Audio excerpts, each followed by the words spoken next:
I had never ordered anything from a mysterious service. But every night the calls came. Strange automated voices. Calls that I hadn't made, messages I hadn't requested.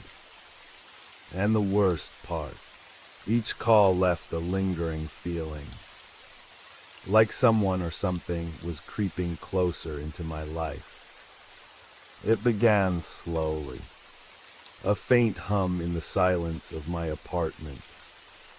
The distant buzz of an unknown number flashing across the screen. At first, I thought it was just a mistake. Maybe a wrong number or some advertising service. But each call brought more discomfort than the last. I lived alone. My apartment was small, tucked away in an old building on a quiet street. The kind of place where every creak of the floorboards, every whisper of the wind outside felt unnervingly loud. The kind of place that was comforting in the daytime but unsettling when night fell. The first call came on a Wednesday evening. It was barely noticeable at first, just a soft ring. But when I looked at the screen, the number was unfamiliar, too many digits, none of which looked local. I let it ring out, not wanting to deal with a scammer. But it didn't stop ringing. 5 rings, then a silence. And then it started again. I answered reluctantly, my voice trembling a little. Hello. A click and then static filled the line. I thought I heard something faint, someone breathing. But the moment I tried to speak again, the call disconnected. I checked my phone, but the number had vanished, replaced by the usual sterile, unknown caller tag. I chalked it up to a glitch in the system. Yet the unease remained. The second call came the next night. And the next. Always the same. The same eerie silence before an almost indistinguishable voice spoke through the static. Always the same strange, automated tone, words I couldn't quite understand.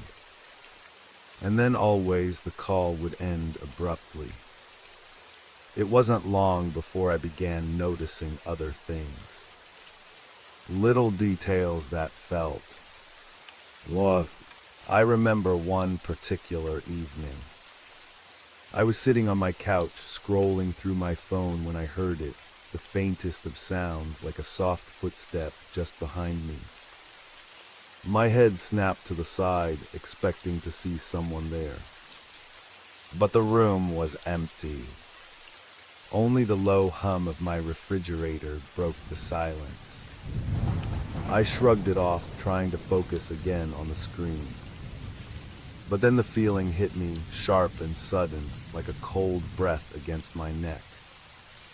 My heart raced. The apartment felt smaller somehow. The shadows along the walls seemed deeper, more menacing. I stood up, walking toward the kitchen to make myself a cup of tea. Anything to break the tension. But just as I stepped into the hallway, the air shifted. The scent in the air like stale coffee and something. Metallic hit me hard. It wasn't there before. I had cleaned that morning. I closed my eyes for a moment, trying to make sense of it. And that's when the phone rang again. This time I didn't wait for it to go to voicemail. I grabbed the phone quickly, almost desperate to hear something familiar, something that would make the anxiety in my chest lessen. I picked it up and without thinking, pressed the answer button. The line crackled to life with the same eerie static, and then that voice, distorted, warped, broke through. It's time. I froze. I didn't know what to make of it. The words felt like a command, but there was something off about the tone, something unsettling about how it resonated with me. My palms began to sweat. The room felt colder, as though the walls were closing in. The call ended before I could say anything. I stared at the screen, but the number had disappeared again. The static remained like a whisper in my ear. That night I couldn't sleep. The shadows in my room stretched further, curling around the furniture, lingering by the door. The hum of the refrigerator was louder. The silence between the phone calls felt too thick, too heavy. I couldn't shake the feeling that I was being watched. I thought I was losing my mind. I told myself it was nothing. Just nerves. Just some odd coincidence. But deep down, something told me this was only the beginning. The days blurred together after that night. I tried to convince myself it was nothing more than my imagination. Maybe it was just the stress of work, the late nights, the loneliness. Everyone gets paranoid sometimes, right? But the calls kept coming. Each one felt more personal, more directed at me. Each time the static grew louder, as if the unknown force on the other end of the line was getting closer. It wasn't just the calls. I began to notice things moving in my apartment when I was sure I hadn't touched them. The kitchen chair, which I always left in the same spot, was turned just slightly to the left. The blinds, which I had closed tight before bed, were now slightly open. I tried to tell myself that I was just being forgetful. But it was hard to ignore that nagging feeling, the one that tugged at the back of my mind, whispering that something wasn't right. One morning I woke up to find a small, crumpled note on the floor next to my bed.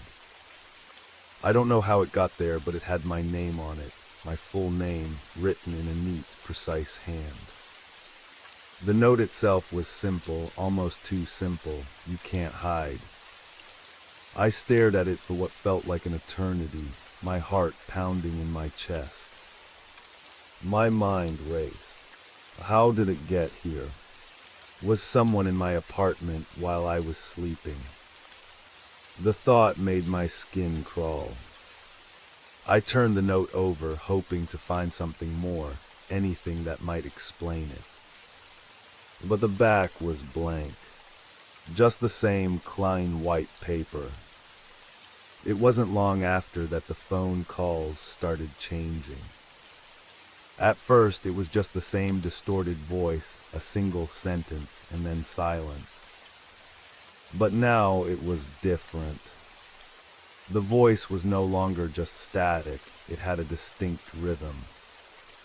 A rhythm that seemed to match the beating of my own heart. "Do you see me?" it asked one night, its tone slow and deliberate. I froze.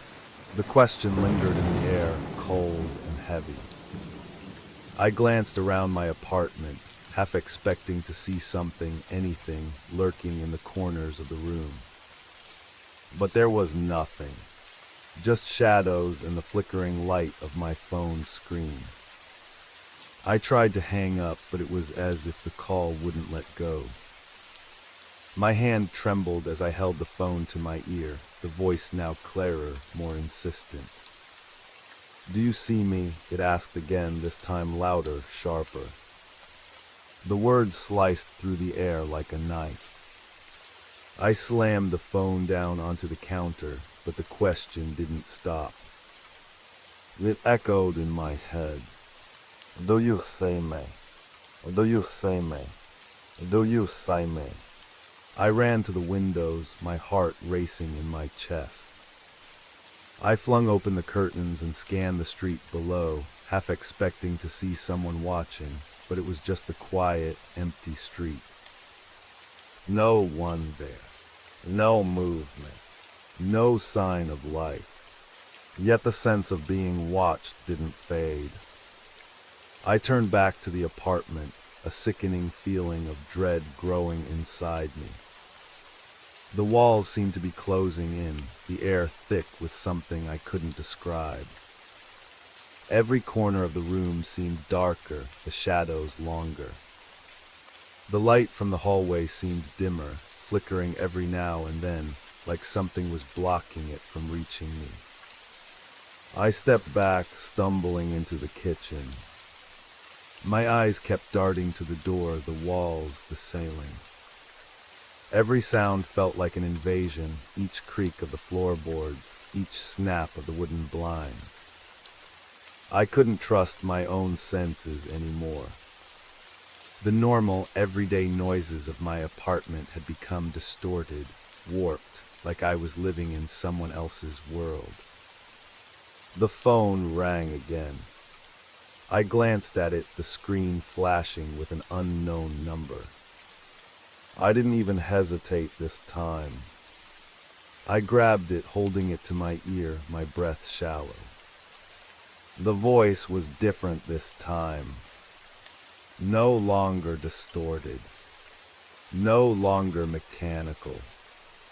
It was calm, soft, almost soothing. "I'm already here," it whispered, and the words sent a chill down my spine. I didn't have time to react. The lights in the apartment flickered once more, and then went out completely. The darkness felt suffocating, pressing in from all sides. I stumbled forward, my fingers brushing the walls as I tried to find the light switch. But the moment I reached for it, the power surged back on, blinding me. For a split second, the room seemed wrong. The furniture was out of place, the air thick with a scent I couldn't place. It wasn't the usual smell of my apartment. It was something older, mustier, like mildew and decay. And then I saw it. A shadow, moving, slipping across the wall. It was there, just in the corner of my vision, but every time I turned to look directly at it, it was gone. I tried to call out, but my voice wouldn't come. Panic began to rise in my chest, and my hands shook violently as I grabbed at the phone, the cold metal biting into my skin. The shadow was back. This time I saw it clearly. Just for a moment. A tall, thin figure, its outline dark against the walls. The shape of a person, but not quite. Too tall, too thin. It moved like it was gliding, a blur of motion that disappeared the second I tried to focus on it. I wasn't imagining it. I wasn't crazy. Whatever it was in my apartment. And it was getting closer. I could feel it, watching me. I backed away from the wall, my breathing coming in short, ragged gasps. I needed to leave, needed to get out, but my legs wouldn't move. My mind wouldn't let me. The phone rang again, and the voice spoke softer than before. "Don't try to run. You can't escape me." I slammed the phone down, but the words echoed in my mind. The shadows were moving faster now, growing longer, stretching across the walls like they were alive. My only thought was to get out. But there was no escape. Not anymore. The air was thick with tension, as if the room itself were holding its breath. Every noise felt amplified, each creak of the floor, each hum of the refrigerator, every small tap from the outside world. The lights flickered again, this time dimming and returning in quick bursts, casting the apartment in an eerie, strobe-like effect. My heart hammered in my chest as I stood frozen, unable to move, unable to breathe. The shadows had grown bolder now, stretching across the walls like fingers reaching out toward me. It was as though the space had stopped being my apartment. The familiar edges of my couch, the coffee table, the kitchen door, all of them seemed to warp and twist in the low, flickering light. I couldn't tell if I was seeing things or if reality itself was bending around me. There was something in the air, too. A smell. A metallic, rancid odor that burned at the back of my throat. It was faint at first, like something old and forgotten, but as the seconds dragged on, it grew stronger. The stench of decay. I tried to move. My feet felt glued to the floor, like some invisible force had wrapped itself around my legs, holding me in place. But there was no denying it anymore. Something was there. Something was here with me. A cold draft swept across my face, the hairs on my neck standing on end. I turned my head instinctively, and that's when I saw it again. A shape. No, not just a shape, a figure. Tall, impossibly thin, its outline dark and jagged like it was carved out of the very darkness itself. It was standing in the doorway between the kitchen and living room, just beyond the reach of the flickering lights. I couldn't scream. I couldn't speak. All I could do was stare. The figure didn't move at first. It just stood there watching me with what I could only assume were eyes, though there was no light to reflect them. It was as if it was absorbing the light around it, cloaking itself in the shadows. I tried to back away, but my legs wouldn't respond. My breath came in shallow, uneven gasps, as if my body had decided that frozen was the only option. And then the voice returned. It was no longer distorted, no longer fragmented by static. It was clear, almost soothing in its calmness, but I could feel the malice in every word.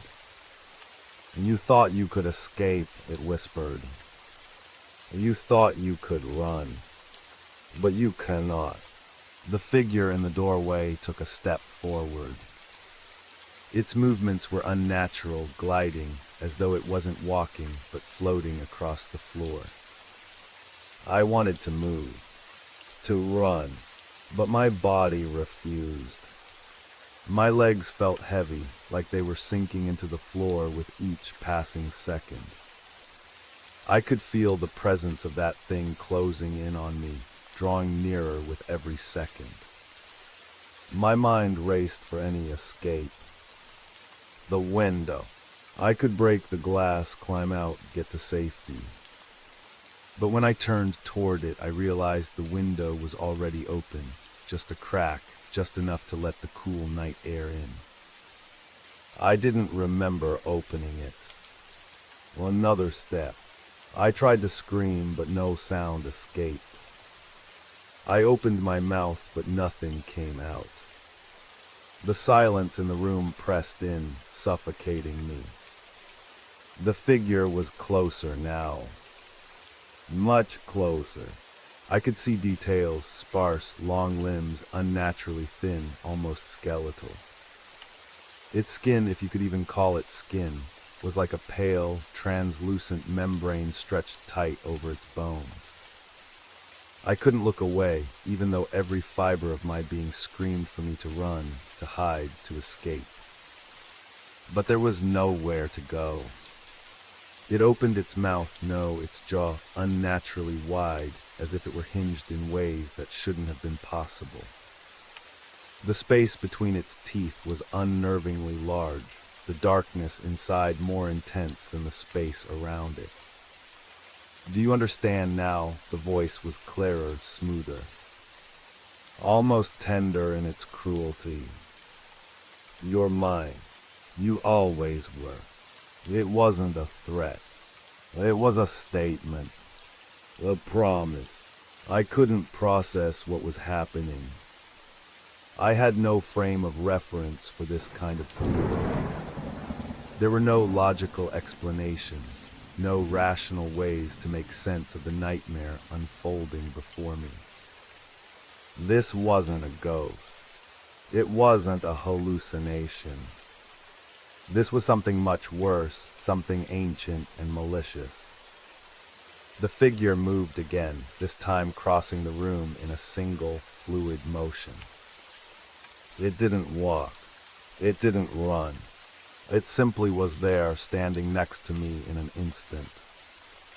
My heart stopped, my body trembling with a terror I didn't know was possible.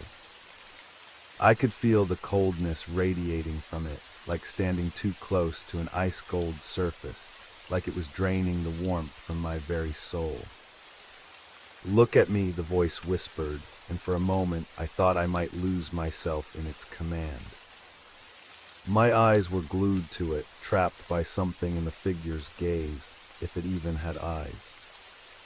I wasn't sure if what I saw were eyes at all.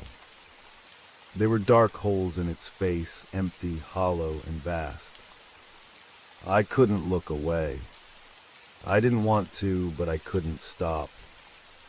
It reached out its long, thin fingers, brushing my cheek. The touch was cold, too cold, like death itself. I flinched, but I couldn't move, couldn't escape. The contact burned into my skin, icy and sharp, like the touch of something beyond this world. "Do you see me now?" it asked again. The words had changed. They were no longer a question. They were a demand. I nodded. Slowly. My body was on the verge of collapse, but somehow I managed to stay standing, to keep my eyes locked on the figure.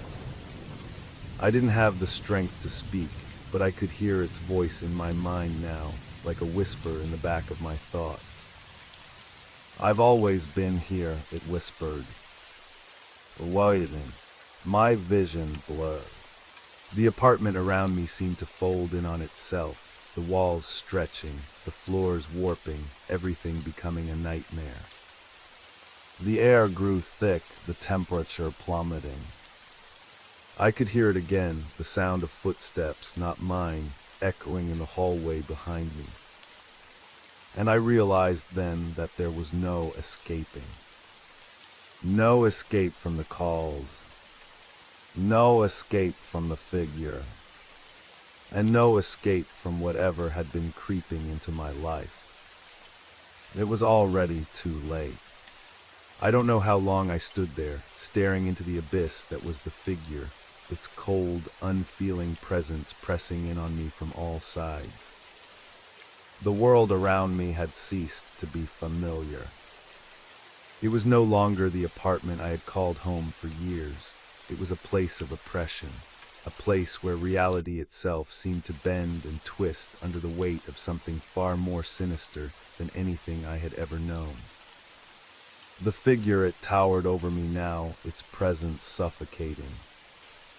Its hollow eyes, if you could call them eyes, seemed to see straight through me. It didn't speak, didn't move. It just stood there as though waiting for something.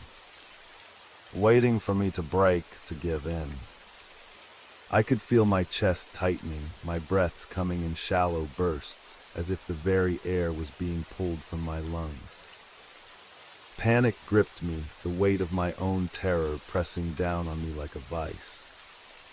I tried to turn away, tried to run, but my body refused to obey. It felt like the apartment itself had come alive, trapping me within its walls. The floor beneath my feet seemed to shift, like the ground was no longer solid, no longer real. "Please," I whispered, my voice barely audible, as if speaking the words would shatter something deep inside me. "Please just leave me alone." But the figure didn't respond. It didn't need to. Its silence was its answer, its power. The longer I stood there, the more it felt like the walls were closing in, like the figure was becoming a part of the space around me. It wasn't just standing in front of me anymore. It was inside my head, inside my thoughts, pulling at the edges of my sanity. I felt the presence behind me again. That faint tapping like footsteps. Soft at first, just a slight rustling sound, but growing louder. Closer. The figure's presence in front of me was overpowering, but the sensation of something else, something moving just out of my line of sight, sent my mind spiraling into a frenzy. The door behind me, the kitchen door, was slightly ajar. It hadn't been that way when I first entered the living room. It couldn't have been. But now it stood open just enough for something or someone to slip through. My heart pounded in my chest, each beat louder than the last. Without thinking, I jerked my head back, but my eyes couldn't leave the figure. I couldn't look away, not even for a second. It was like my mind had been caught in its grip, frozen in place. But my peripheral vision caught something else. A shape moving in the shadows of the kitchen doorway. I couldn't make out the details, couldn't even tell if it was human. But it was moving, slithering almost as if it didn't need to walk. The air around it seemed to shimmer, bending unnaturally. My stomach turned, bile rising in my throat. I fought against the panic crawling up my spine. The air around me was thick now, heavy with the smell of rot and decay. It was like the walls themselves were seeping the stench of death into the room. My head spun as I tried to focus, tried to make sense of the nightmare unfolding around me. "Who are you?" I asked, my voice trembling, barely above a whisper. "What do you want from me?" For a moment there was nothing. Silent, just the soft hum of the refrigerator, the sound of my own breath. Then the figure in front of me moved. Not in a way that made sense, more like it shifted, as though it had always been in multiple places at once. It didn't take a step, didn't line forward. It simply was closer. The voice spoke again, this time not in words, but in thoughts, directly into my mind. "You're not meant to understand. You never will." The words weren't comforting. They weren't meant to be. They were suffocating, as though the figure was pulling the very meaning of my existence from me, unraveling the threads of who I was. There was no escaping it. No escape from this. And then I heard it. The laugh. It was low at first, a deep, gravelly chuckle, but it grew louder, filling the room. The voice didn't just speak. It reached inside me, pulling at the very core of who I was. It wasn't a sound, it was a vibration, an echo that thrummed through my body, deep into my bones. The sound didn't come from the figure. It didn't come from anywhere I could pinpoint. It was everywhere and nowhere all at once. And in that laugh, I understood. I understood what had been happening, what had been unfolding around me all this time. It had never been just the phone calls. It had never been just the strange disturbances in my apartment. It had been watching me, waiting for me for a long time. The calls, the shadows, the figure. They weren't separate things. They were part of a singular, terrifying presence that had been slowly encroaching upon my life. It wasn't just a haunting. It was an invasion. I felt my legs finally give way beneath me. My knees buckled, sending me crashing to the floor, my hands pressed against the cold tiles as I tried to steady myself. But there was no balance here. No grounding. The air was thick with pressure, the space around me warping and shifting like it was alive, like it was breathing. The figure moved again, its form now impossibly tall, stretching up to the ceiling. I felt its presence in every corner of the room, its form rippling through the walls, seeping through the cracks in reality itself. The shadows bent and twisted, wrapping around me like chains. I couldn't breathe. I couldn't think. All I could do was feel the cold, suffocating presence press in from every side. And then the door to the kitchen slammed open with a deafening crash. I jerked my head toward it, my body frozen with fear. But there was nothing. Nothing but blackness. A void that stretched on forever. And in that void I heard something else. Footstep. Heavy, slow, deliberate. Do you see me now? The voice whispered again, its tone soft but insistent. Do you understand now? I didn't know how much longer I could hold onto my sanity. Each moment felt like a lifetime, and the longer I was trapped in this nightmare, the more the line between reality and delusion began to blur. But one thing was clear. It was never going to let me go. I could feel it closing in on me, suffocating me. Every breath was a struggle, each inhale thin and sharp like I was sucking in ice-cold air. My lungs burned, desperate for air that wasn't poisoned by the stench of decay that seemed to seep from the very walls of my apartment. The temperature had plummeted so quickly, I could see my own breath clouding in front of me, each exhale a pale mist that disappeared just as quickly as it formed. I couldn't move. My arms and legs felt as though they were made of stone, too heavy to lift. My body had betrayed me, leaving me completely exposed to whatever horrors were lurking just out of sight. The room felt smaller now, suffocating, the walls pressing inward with every passing second. The footsteps in the kitchen, slow, deliberate, and heavy, were louder now, closer. They were real. They were happening. And yet I couldn't bring myself to turn around. I couldn't face whatever was coming for me. Not after everything that had already happened. After the figure's touch, after the suffocating darkness that had swallowed the air around me. I tried to speak, tried to shout, to scream, to ask for help, but my voice was trapped somewhere deep inside my throat. All that came out was a strangled rasp, barely audible over the ringing in my ears. I could feel my heartbeat pounding against my chest, frantic, desperate, but still no sound escaped my mouth. It was as though the very act of speaking was forbidden, like my voice was a betrayal to whatever force had taken hold of this place. The figure was still there, watching me, but I couldn't bring myself to look at it anymore. I could feel its presence, heavy and all-encompassing, as if it had become one with the shadows that surrounded me. But it was no longer the shape I had first seen.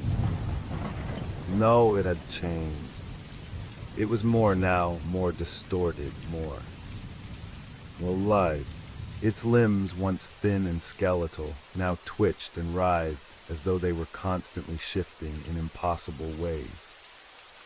Its form bent and stretched, growing taller with each passing second, until it was no longer something I could fathom, no longer something I could even try to make sense of. The air was thick with its presence, the room bending and warping under its influence. The once familiar apartment had become an alien landscape, twisted and deformed by some unseen force, a place where the laws of nature no longer applied. Every corner seemed to pulse with energy, like the walls themselves were alive, breathing in and out with a life of their own. And then it spoke again, the voice no longer a whisper but a growl, deep and guttural, like something trapped in the very depths of hell. "You've been chosen," it said. The words hung in the air, heavy and oppressive. "You always were." My mind raced to make sense of it, but there was no logic, no explanation. Chosen. Chosen for what? I had never asked for this. I had never wanted any of this. "Chosen," I croaked, the word barely making it past my dry lips. "What? What do you want from me?" But the figure didn't answer. Instead, the sound of footsteps grew louder, closer, closer still. There was a rhythm to them now, a pattern that I couldn't ignore. Each step felt deliberate, like it was moving closer to me, closer to the center of the nightmare I had unwittingly stumbled into. A sudden crash from the kitchen broke my fragile concentration. The door slammed open as if something had shoved it from the other side. The shadows in the room seemed to stretch forward, pooling in the doorway, and I could feel my heart lurch in my chest. The sound of heavy breathing followed, a sound that wasn't my own, but so close I could almost feel the air move against my skin. I didn't want to look. I didn't want to see what was coming. But I had to. I turned my head slowly, unwillingly, my eyes straining to focus through the haze of fear that clouded my vision. The kitchen was dark, the shadows in the corners too thick to make sense of. And yet there was something there, someone. The figure I had seen before was no longer in the living room. It was gone, or maybe it had never been there at all. All I could see now were two glowing eyes, bright against the blackness, piercing and unnatural. I couldn't look away. I didn't want to, but my body refused to obey. The eyes stared back at me, too intense, too focused, like they were pulling me in, drawing me closer, like the very act of looking at them would trap me in this place forever. The footsteps stopped, but the air was thick with the sense that something else had entered the room, something that didn't belong. It was here with me, and I wasn't sure if I was ready to face whatever it was. It was never a question of if I would be found. Only when. The kitchen was colder now. I could feel the cold seeping into my skin, into my bones. It was as if the temperature in the room had dropped to absolute zero. But the cold wasn't what made my blood run cold. It was the silence. It was unbearable, deafening. I knew it was coming. Whatever it was, the feeling of something crawling, something moving beneath my skin. Something wrong. Suddenly the silence broke. The footsteps resumed, closer, closer still. And then I saw it, the thing that had been moving in the shadows all this time. It wasn't human.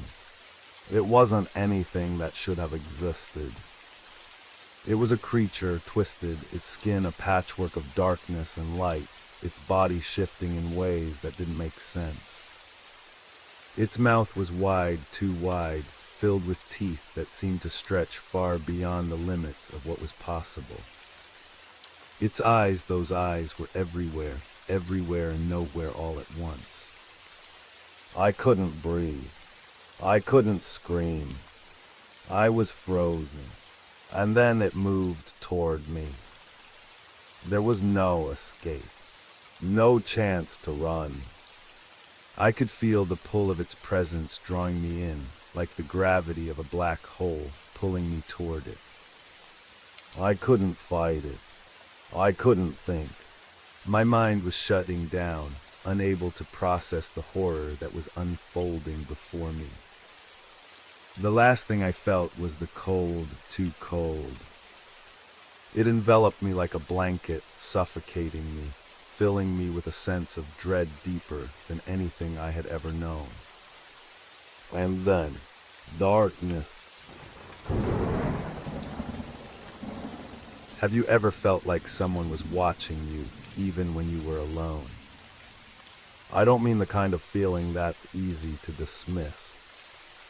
No, this was something different, something that gnawed at the back of my mind, the kind of sensation that burrowed under your skin and stayed there, slowly eating away at your sanity. I thought it was just stress. The late nights, the endless work, the isolation. But every time I walked through my apartment, every time I stepped into the quiet hallways of my building, it was there. That feeling. At first it was subtle.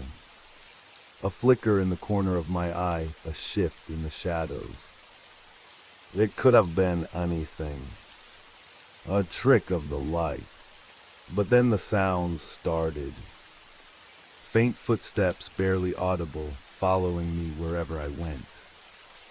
I would stop, hold my breath, and it would stop too. I'd move again and it would resume, a step behind me, always a step behind. I told myself it was nothing. I wasn't going crazy, but it was there. I couldn't escape it. My apartment was small, just a one-bedroom place on the third floor of an old building. It creaked with every gust of wind, the walls thin enough to hear every whisper from the neighbors. But none of that explained the things I started hearing at night. The faint scratching at the door. The soft tap tap tap of something against the window just out of sight. Every time I turned around, I'd see nothing. Just the shadows stretching across the walls, the empty space where no one should have been. The worst part, it wasn't just at night. It was everywhere. I could be walking down the street and I'd catch someone's eye, a stranger, and for a split second I'd feel it. That rush of heat that flooded my chest, the feeling of being seen. But when I looked away, the person would always move on. Their gaze would drift. But that initial moment, the weight of it, lingered. I couldn't sleep. I couldn't rest. My mind would race, spinning in circles as I tried to make sense of it all. I'd tell myself it was just paranoia, that it was stress. But the truth is, it felt real. Too real. That night was when it all began to escalate.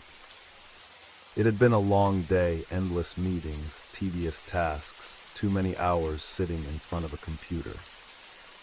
By the time I got back to my apartment, I was exhausted, but my mind refused to quiet. As I entered, I couldn't shake the feeling that something was wrong. The door creaked when I opened it, but that wasn't unusual. I shrugged it off and tossed my keys onto the counter.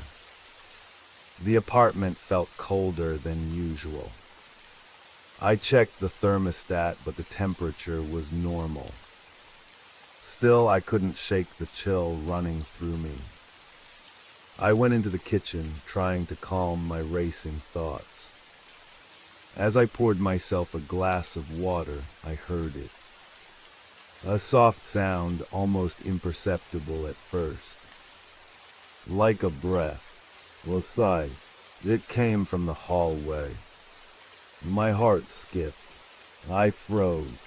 Had I heard that? I walked toward the door, my pulse thudding in my ears. The hallway outside was dark, as it always was at this hour. There was no one there. But I couldn't shake the feeling that something or someone was waiting, watching. I closed the door quietly, my back pressed against it. My breath came in shallow gasps. I turned, my eyes scanning the room. The silence pressed against me. The apartment seemed too quiet. The shadows in the corners of the room stretched longer than they should have, as if the night was trying to swallow everything whole. And then I heard it again. A soft tap. Tap, tap, tap. It was coming from the window. I didn't dare move. I stood frozen, staring at the glass, my breath fogging up the window with every shallow exhale. There was nothing there, but the sound continued. Tap, tap, tap. Closer. I backed away slowly, my mind racing. It could have been the wind. It could have been a tree branch scraping against the glass. But it was. I knew it was. The tapping had a rhythm.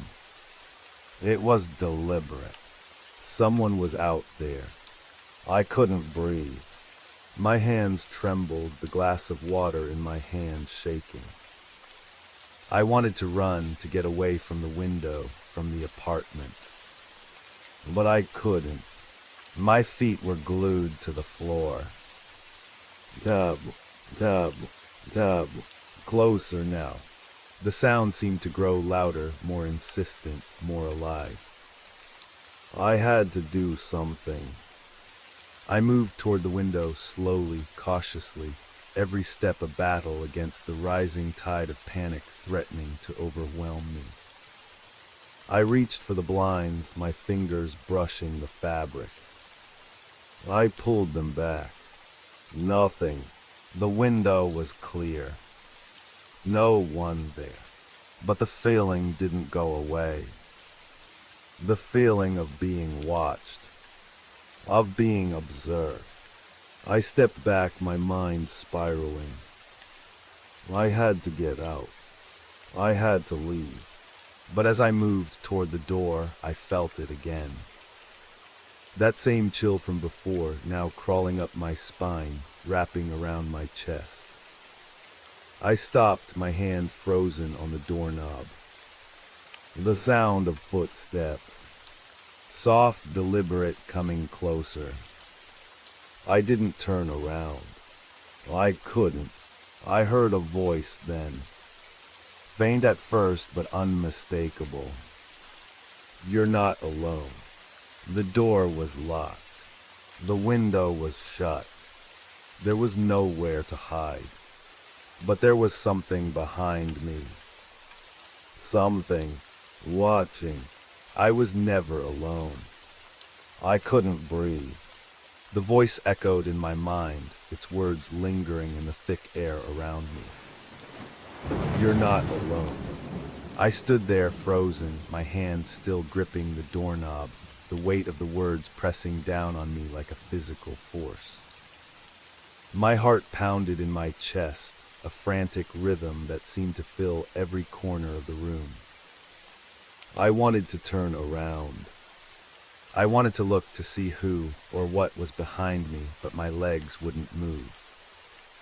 I was paralyzed by fear, by a sense of dread that flooded every inch of my body. The footsteps were closer now. Slow, deliberate. But they were different this time, closer, yet strangely hollow. Almost as if they were coming from inside my head, not from the hallway. I could feel my skin crawling. The coldness from earlier seeped back in, curling around my limbs and creeping up my neck. The air felt thick, suffocating. Something was in the room with me. I knew it. I could sense it, even though I couldn't see it. I managed to take a shaky step back, my eyes darting across the room. Nothing. The walls were still there. The furniture still in place. The window still locked. But everything felt wrong. The silence had taken on a sinister edge, like the entire apartment was holding its breath. Another step. Tap, tap, tap. The sound was unmistakable, louder now, more insistent. It came from behind me, from the corner of the room where the shadows were the darkest. I didn't have to look, I could feel it.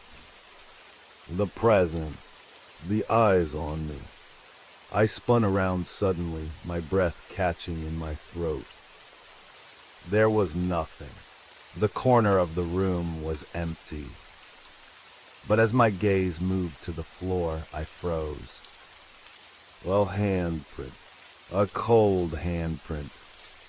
It was faint at first, just a shadow on the wooden floor, but as I stared at it, it began to deepen as if something, or someone, had pressed their hand into the very surface of the room. The shape was distorted, the fingers long and crooked, like something not quite human. The mark shimmered, almost as though it were alive, as if it was breathing. I backed away, my body shaking uncontrollably. My thoughts were a blur. No, this couldn't be real. It wasn't real. I was just tired. My mind was playing tricks on me. But deep down I knew it was. I felt it. I could feel the weight of the presence behind me, pressing against my skin, the air thick with something cold, something wrong. Then the voice came again, this time not in my head, but in the room, whispered just behind my ear. You can't escape. I whipped around, my heart hammering in my chest. Nothing. The room was empty, the shadows undisturbed. But the air felt different now. Heavier. The temperature had dropped even further, the chill so intense that it seemed to reach inside me, sinking into my bones. I felt the cold touch again. Not on my skin, but inside me. Something was here and it was feeding off my fear, drawing closer with every passing second. I couldn't stay in the apartment anymore. I couldn't. I turned and rushed toward the door, my hand trembling as I fumbled with the lock. It was stuck. The handle wouldn't budge. My heart raced as I pulled harder, panic bubbling up in my throat. Thud. A loud, hollow thud echoed from behind me. I didn't look. I couldn't. The sound was too close, too real. I could feel it, feel whatever it was getting closer, pressing into the air around me, making it heavier, colder, suffocating. I slammed my shoulder into the door. Again, thud. I felt something touch my back. Something cold, something wrong. My body jerked forward, my chest tight with fear. My breath came in shallow gasps. I had to get out. No, with all my strength, I pushed the door open. It swung wide, the hinges creaking as if resisting my escape. But I didn't care. I stumbled into the hallway, barely able to keep my balance as I raced down the dimly lit corridor. The footsteps were still there, still echoing behind me, closer now, too close. I couldn't hear them clearly, but I could feel them.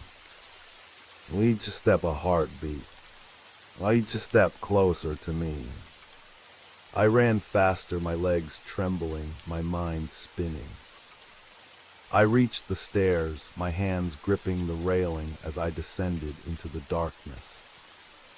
Every sound around me was distorted. The creaking of the building, the tapping of shoes on the floor, it all blurred together, a cacophony of noise that drowned out everything else. I had to get out. I had to. A hand grabbed my shoulder. I screamed. I didn't look. I just pulled away, twisting around, throwing myself against the wall, my heart pounding so loudly I thought it might burst. There was no one there. I pressed my back against the cold wall, gasping for air. I didn't dare turn around. My eyes stayed fixed on the empty hallway in front of me. I was losing. I had to be. The fear, the voices, the shadows, they weren't real. This couldn't be real, but I could still feel it. The present, it was here. I had to leave. I had to escape. But then I heard it. The whisper again. You're already too late. I turned, my breath caught in my throat, but there was nothing there. The hallway was empty. I stumbled backward, my pulse racing. I had to get out of there. I couldn't stay. Not here. Not now. I ran for the door. But before I could reach it, I heard it. The tap, tap, tap again. Closer. I turned, my legs weakening beneath me, my hands trembling. It was too late.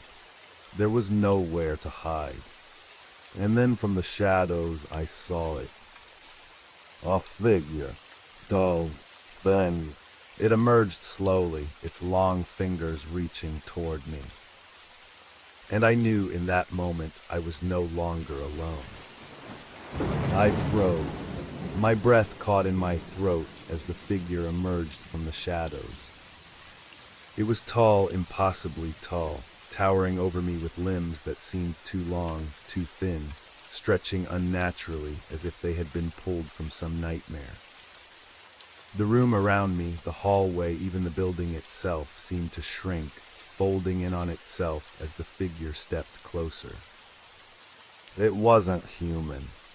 Not entirely.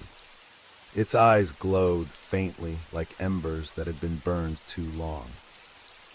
They weren't eyes really, but black pits, endless and cold, sucking in the dim light, leaving behind nothing but void. The figure didn't move like a person. It slithered, its body twisting in unnatural ways, its legs dragging behind it as if it was being pulled by invisible strings. Its hands, those long, grotesque hands, dropped to the floor with a hollow sound that made my blood run cold. Dub, dub, dub. The noise echoed, soft and steady, as it drew closer, its fingers brushing against the walls as though it was feeling its way through the darkness. I could feel its gaze on me, even though its eyes never blinked. The weight of its presence pressed against me, suffocating me with a terror that seemed to crawl into my skin, into my veins, chilling me from the inside out. I stumbled backward, but my legs felt heavy, as if they were filled with lead. The room was closing in, the walls warping, bending, making the hallway stretch out into an endless tunnel. The door, the exit, was still just ahead, but it felt so far away. My body screamed to run, but every step felt like it was dragging me deeper into the thing's orbit, pulling me toward it, toward those cold, unblinking eyes. Run, I thought, but the word was a weak whisper in my mind, a plea that could never escape my lips. Dub, dub. It was so close now, and I could hear its breathing, or was it my own? It was shallow, frantic, the sound mixing with the figure's slow, deliberate movements. Each step, each sound felt like a countdown, like I was being drawn towards some inevitable fate. The shadows around it twisted, flickering, growing, reaching out as if trying to pull me in, to consume me. I needed to think. I needed to do something. My gaze darted to the hallway, to the stairs that led out to freedom, but the moment I looked away from it, the figure seemed to move faster. No, it didn't move faster. It just was closer, as if it had never been far to begin with, as if the space between us was always a lie. It's a trick, I told myself, but my voice was weak, cracking under the pressure of the fear that squeezed my throat. Just run. No, I turned, taking one last desperate glance at the door before sprinting toward it, my breath coming in short gasps. My feet pounded against the floor, echoing in the narrow, suffocating hallway. I reached the door and threw myself against it, my hands shaking as I gripped the handle. It wouldn't open. I yanked it again. And again. It was locked. The same door that had been opened just moments before. Now it was stuck, frozen, as if the world had decided to hold me here, keep me in this moment forever. I could feel it behind me, closer than ever. The tap, tap, tap of its steps. The cold air, thick with its presence, slid over my skin, making my hairs stand on end. The breath at the back of my neck, too close, too real, made me want to scream, but my voice was locked in place, smothered by the oppressive weight of terror. I couldn't breathe. I couldn't move. The fear paralyzed me, my muscles locked in place as my body screamed for release, but nothing happened.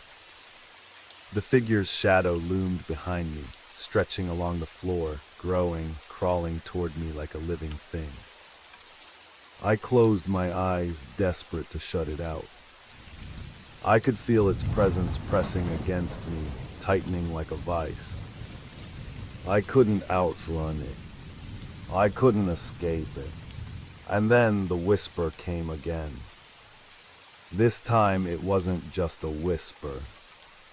It was a voice that filled my ears, filled my head, echoing in the silence. You're mine now. The air around me went cold, colder than anything I had ever felt before.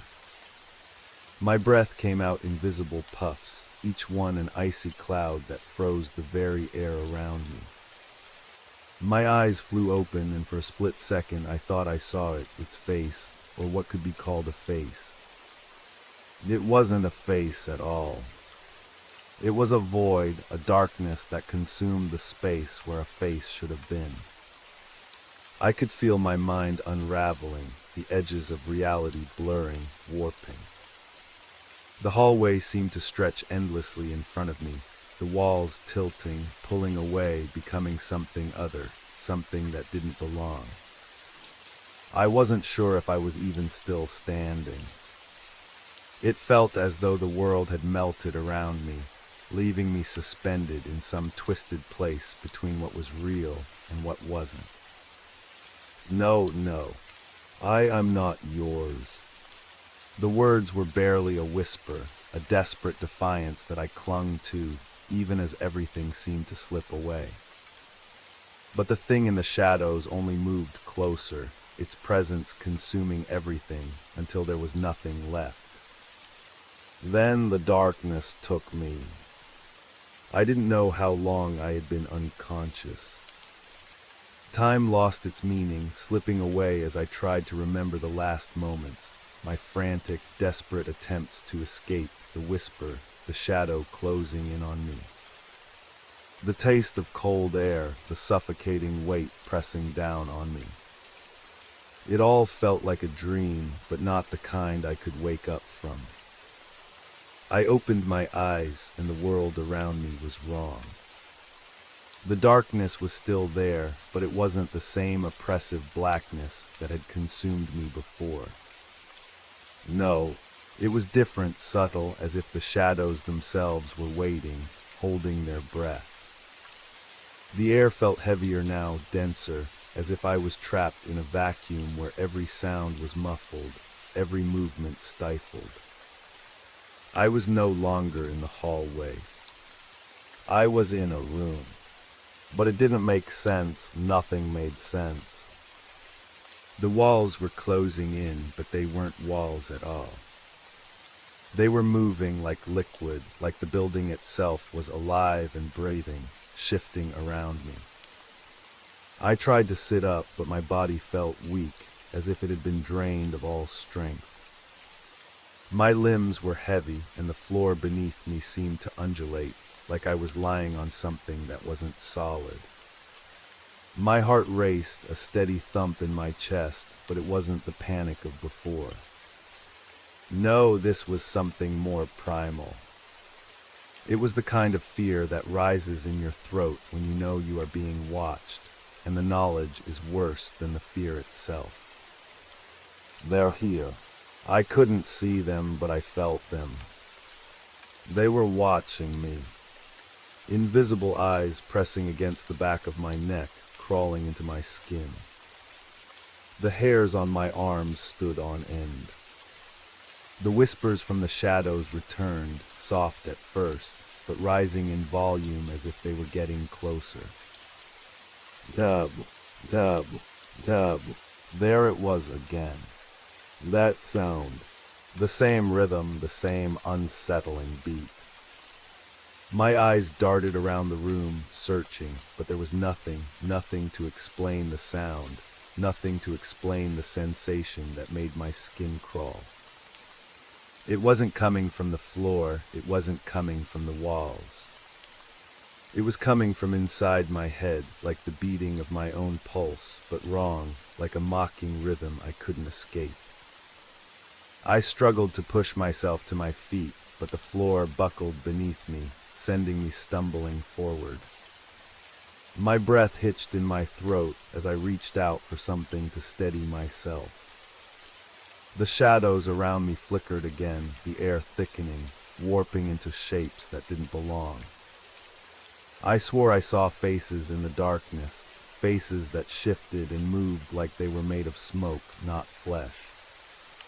Eyes that blinked once, twice, before vanishing.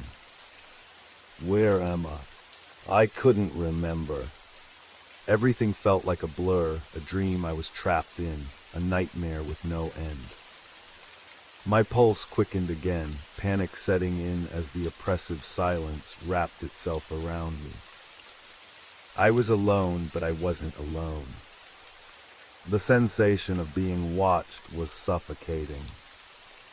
Every step I took, every breath I drew, seemed to echo in the empty room. But no matter how hard I searched, no matter where I turned, I couldn't find them. The eye, the thing that had stalked me, it was still here. I could feel it. I forced myself to take another step, my legs shaking beneath me. The floor beneath me was cold and slick, as if it had been submerged in water, but I couldn't see any.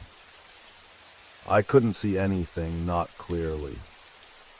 There was only the darkness, broken by the faintest hint of light flickering from somewhere just beyond the reach of my vision. The shadows, I thought as a creeping dread settled in. The light, was it real, or was I imagining it?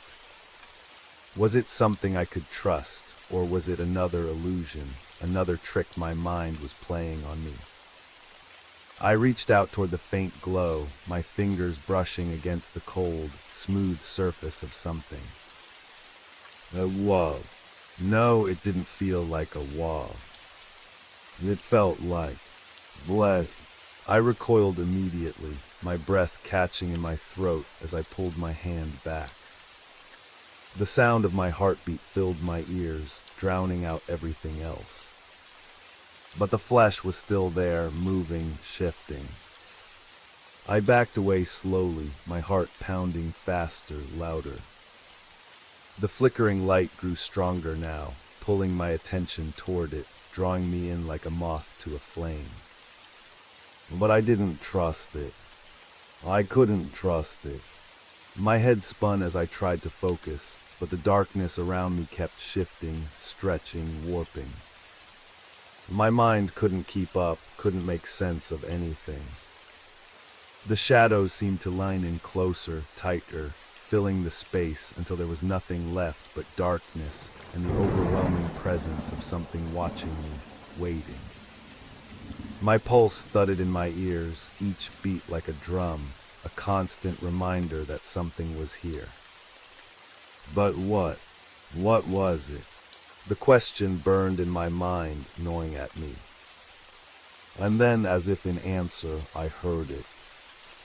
A whisper. Barely a sound, but it cut through the thick silence like a knife. "You'll never leave." I froze. The voice was low, guttural, and it wasn't coming from anywhere. It was in my mind. I could feel it, the cold weight of it pressing against my thoughts. My throat tightened as I struggled to breathe, the world around me spinning as the shadows crept ever closer. The eyes, they were here, and they were never going to leave. I couldn't breathe. The air in the room thickened, pressing against my chest, squeezing the very life out of me. My heart hammered, each beat louder than the last, drowning out the whispers that still echoed in my mind. The voice had spoken, and the words, "You'll never leave," repeated over and over, like a mantra that reverberated through my skull. I stumbled back, my feet unsteady, my hands groping for something, anything, that could ground me, could prove I wasn't completely losing my mind. But there was nothing. The space was empty, a void filled with nothing but shadows that seemed to grow deeper with every breath I took. I could feel them closing in, tightening like a noose around my throat, as if the very walls of this twisted room were alive, squeezing me into submission. Get out, I told myself.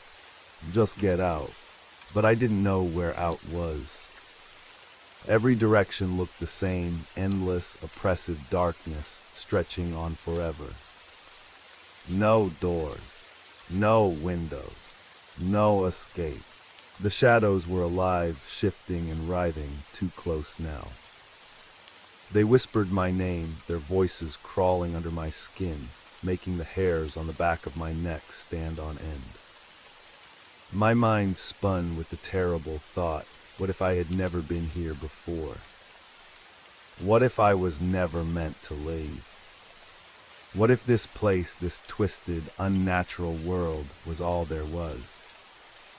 I wanted to scream, but the sound got caught in my throat, tangled in the suffocating silence that pressed in from all sides.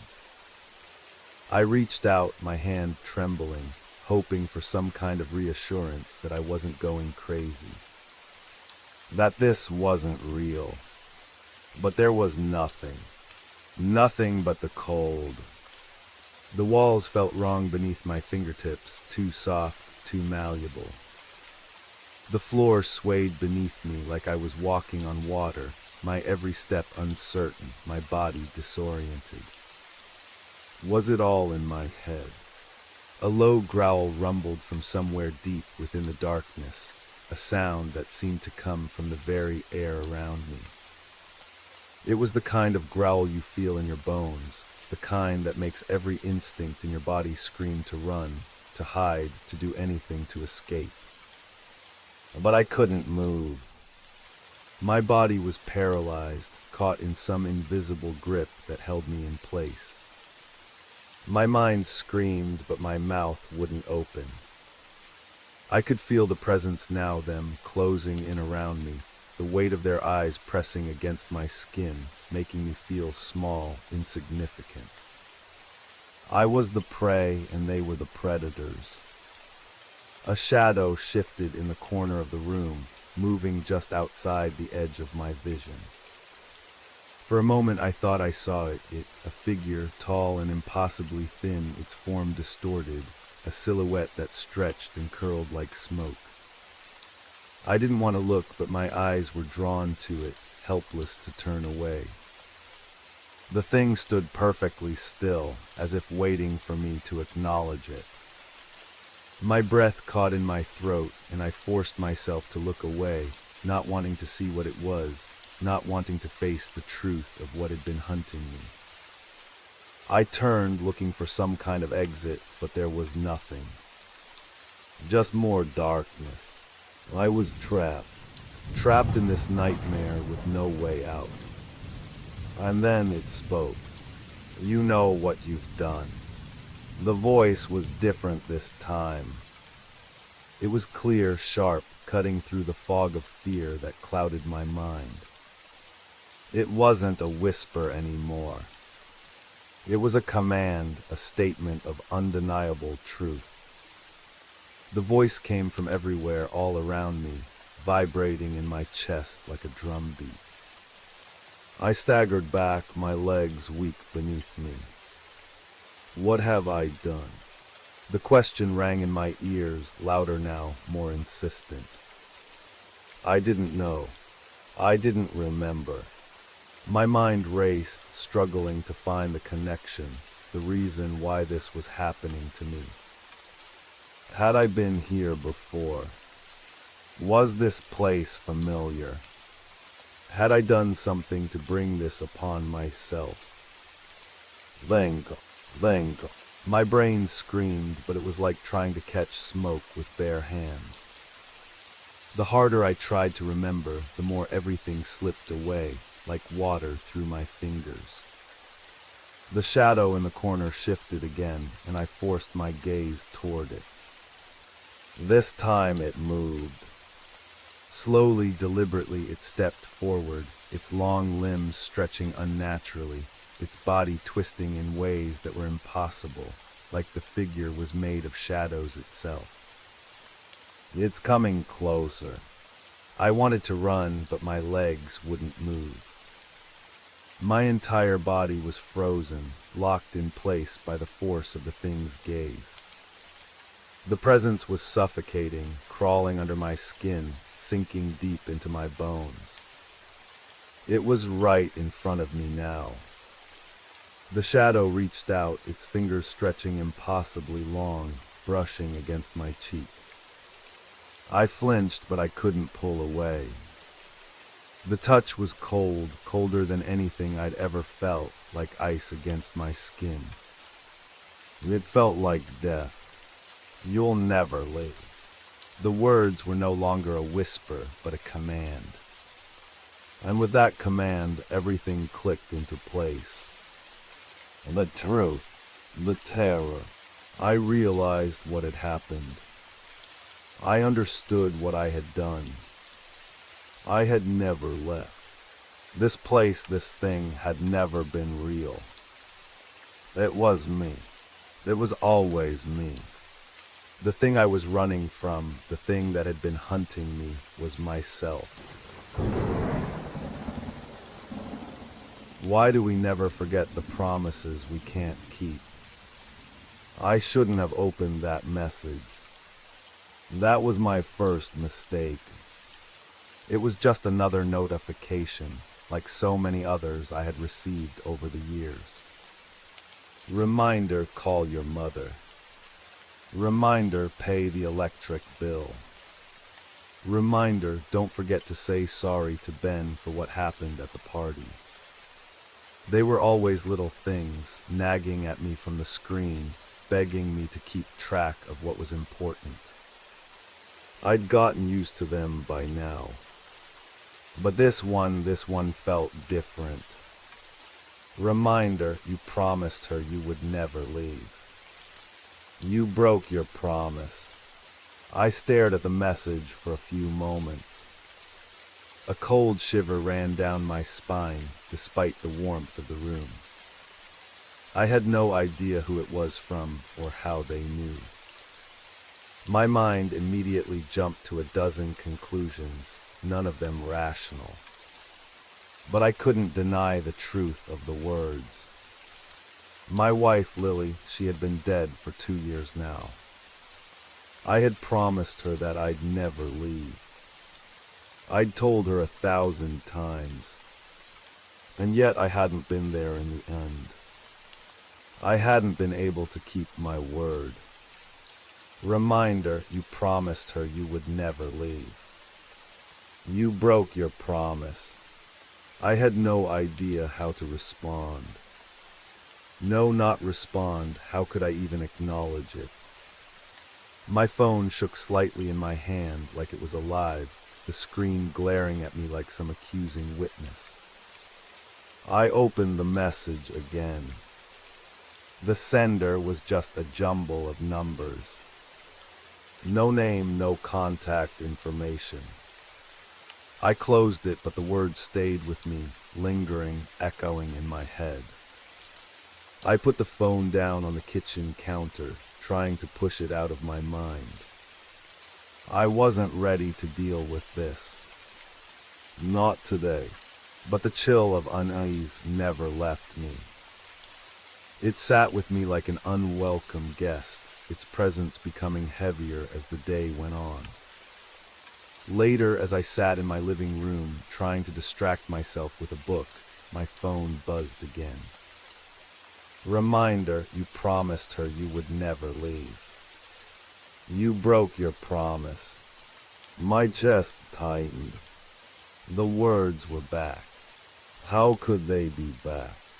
I hadn't even opened the app this time. The phone had just buzzed, and there it was again, waiting for me.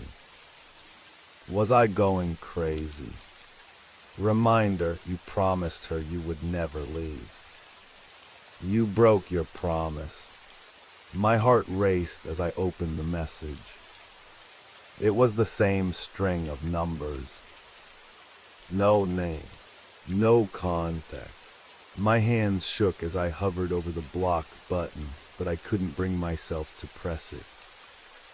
It felt wrong somehow, like rejecting the truth of what was being said. Reminder, you promised her you would never leave. You broke your promise. The words burned into me as if they were carving themselves into my skin. I looked at the walls around me, expecting the words to appear there, too. I could almost hear them echoing through the house, the silence pressing in on me, suffocating me. The night came, and still I couldn't escape them. They came every few hours, relentlessly, like a constant drip of water, each drop wearing away at my resolve. The hours blurred together. I barely slept. The shadows in my room seemed darker, somehow more oppressive. The clock on the wall seemed to tick louder with every passing second, mocking me with its steady rhythm, while I was losing control of time itself. What had started as an annoyance became a fear, and what had been a fear grew into panic. Everywhere I went, I felt like I was being watched. The corners of my house, the spaces between the walls, all seemed to be closing in on me, like they knew something I didn't. I couldn't shake the feeling of eyes on me, no matter where I looked. It was as though the house was holding its breath, waiting for something. The smell in the air had changed, too. It wasn't bad exactly, but it was unfamiliar, heavy, like wet wood in something else, something metallic. I couldn't quite place it, but it made me uneasy, like something was out of place. Reminder, you promised her you would never leave. You broke your promise. The words never stopped. They followed me everywhere. Even when I turned my phone off, they kept coming. Even when I blocked the number, they found a way in. I couldn't escape them, no matter how hard I tried. And then late one night, I received a new notification. Reminder, she's still waiting for you. I froze. I hadn't told anyone about the messages. No one knew about them except Lily. The hairs on the back of my neck stood on end as I read the message. My fingers trembled as I swiped to open it, only to find another string of numbers. But this time the message was different. It was more personal, more intimate. It was as though someone was standing right behind me, whispering in my ear, reminding me of all my failures, of every promise I had broken. My stomach churned. The words in the message weren't just an accusation, they were a threat. A warning. She's still waiting for you. I didn't know what that meant. But I knew one thing, I was running out of time. The walls of my home began to feel like a cage, the air closing in around me with every breath I took. I had to get out. I had to leave. But there was nowhere to go. The darkness followed me, pressing against me, suffocating me. The messages didn't stop, and neither did the whispering. The whispers didn't stop. It was as if they were in the very walls now, threading through the cracks, sliding under the floorboards, curling around my every movement. Every time I tried to sleep, I could hear them, faint, insistent murmurs like a chant. It wasn't words. Not exactly. But it didn't matter. I understood them anyway. You broke the promise. You left her behind. I tried to distract myself. I left my phone in the other room, thinking that perhaps if I ignored it, the messages would stop. But no, the notifications kept coming, relentless, like a drumbeat echoing in the background of my thoughts. I began hearing my own phone ringing, even when it was. The buzzing, the chime, the sound of something waiting for me to respond, it made me sick to my stomach. Reminder, you promised her you would never leave. You broke your promise. The words taunted me, invaded my mind. I couldn't focus. I couldn't think. And I certainly couldn't escape. I went to the kitchen, staring at the half-filled glass of water on the counter. The droplets on the side of the glass glistened like tears, the reflections of the room distorting unnaturally. Something in the room was off, like the light was bending in ways it shouldn't. I shook my head, trying to clear the fog of paranoia that seemed to be settling over me. But the feeling of being watched, it hadn't gone away. I felt it everywhere. In the kitchen, in the hallway, and especially in the bedroom, like a presence lurking in the dark corners. I wasn't alone. I never was. The shadows stretched unnaturally. Even the ticking of the clock on the wall seemed louder now, each second stretching into eternity. I couldn't shake the feeling that something was waiting for me to slip up, for me to give in. Every inch of the house felt suffocating. I tried to turn on the television to drown out the silence. The screen flickered as it powered up, but the picture remained distorted for a moment, like it was struggling to find the right frequency. Then a sudden crackling sound came through the speakers. Reminder, you promised her you would never leave. You broke your promise. The voice was different this time. It was louder, more insistent. It wasn't a text. It wasn't a notification. It was real, coming from the television, the air around me vibrating with it. I turned it off immediately, but the words echoed in my mind, louder than ever. I couldn't take it anymore. I grabbed my phone. It had been silent for hours, but I felt a strange urgency. I opened my messages. There, as expected, was the same string of numbers. I clicked on it without thinking. Reminder, she's still waiting for you. My breath caught in my throat. That was new. She had been dead for 2 years. 2 years. And yet the messages kept coming. The same words. The same promises. The same guilt. But this new message, she's still waiting for you, felt like a warning. A call to action. A pull I couldn't explain. I had to do something. I had to make this stop.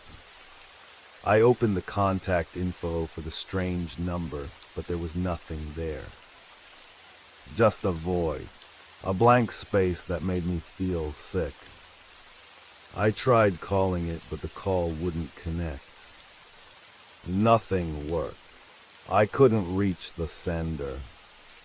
It felt as though the number was mocking me, remaining just out of reach, like the truth I was afraid to face. I shut the phone off, desperate to stop the cycle.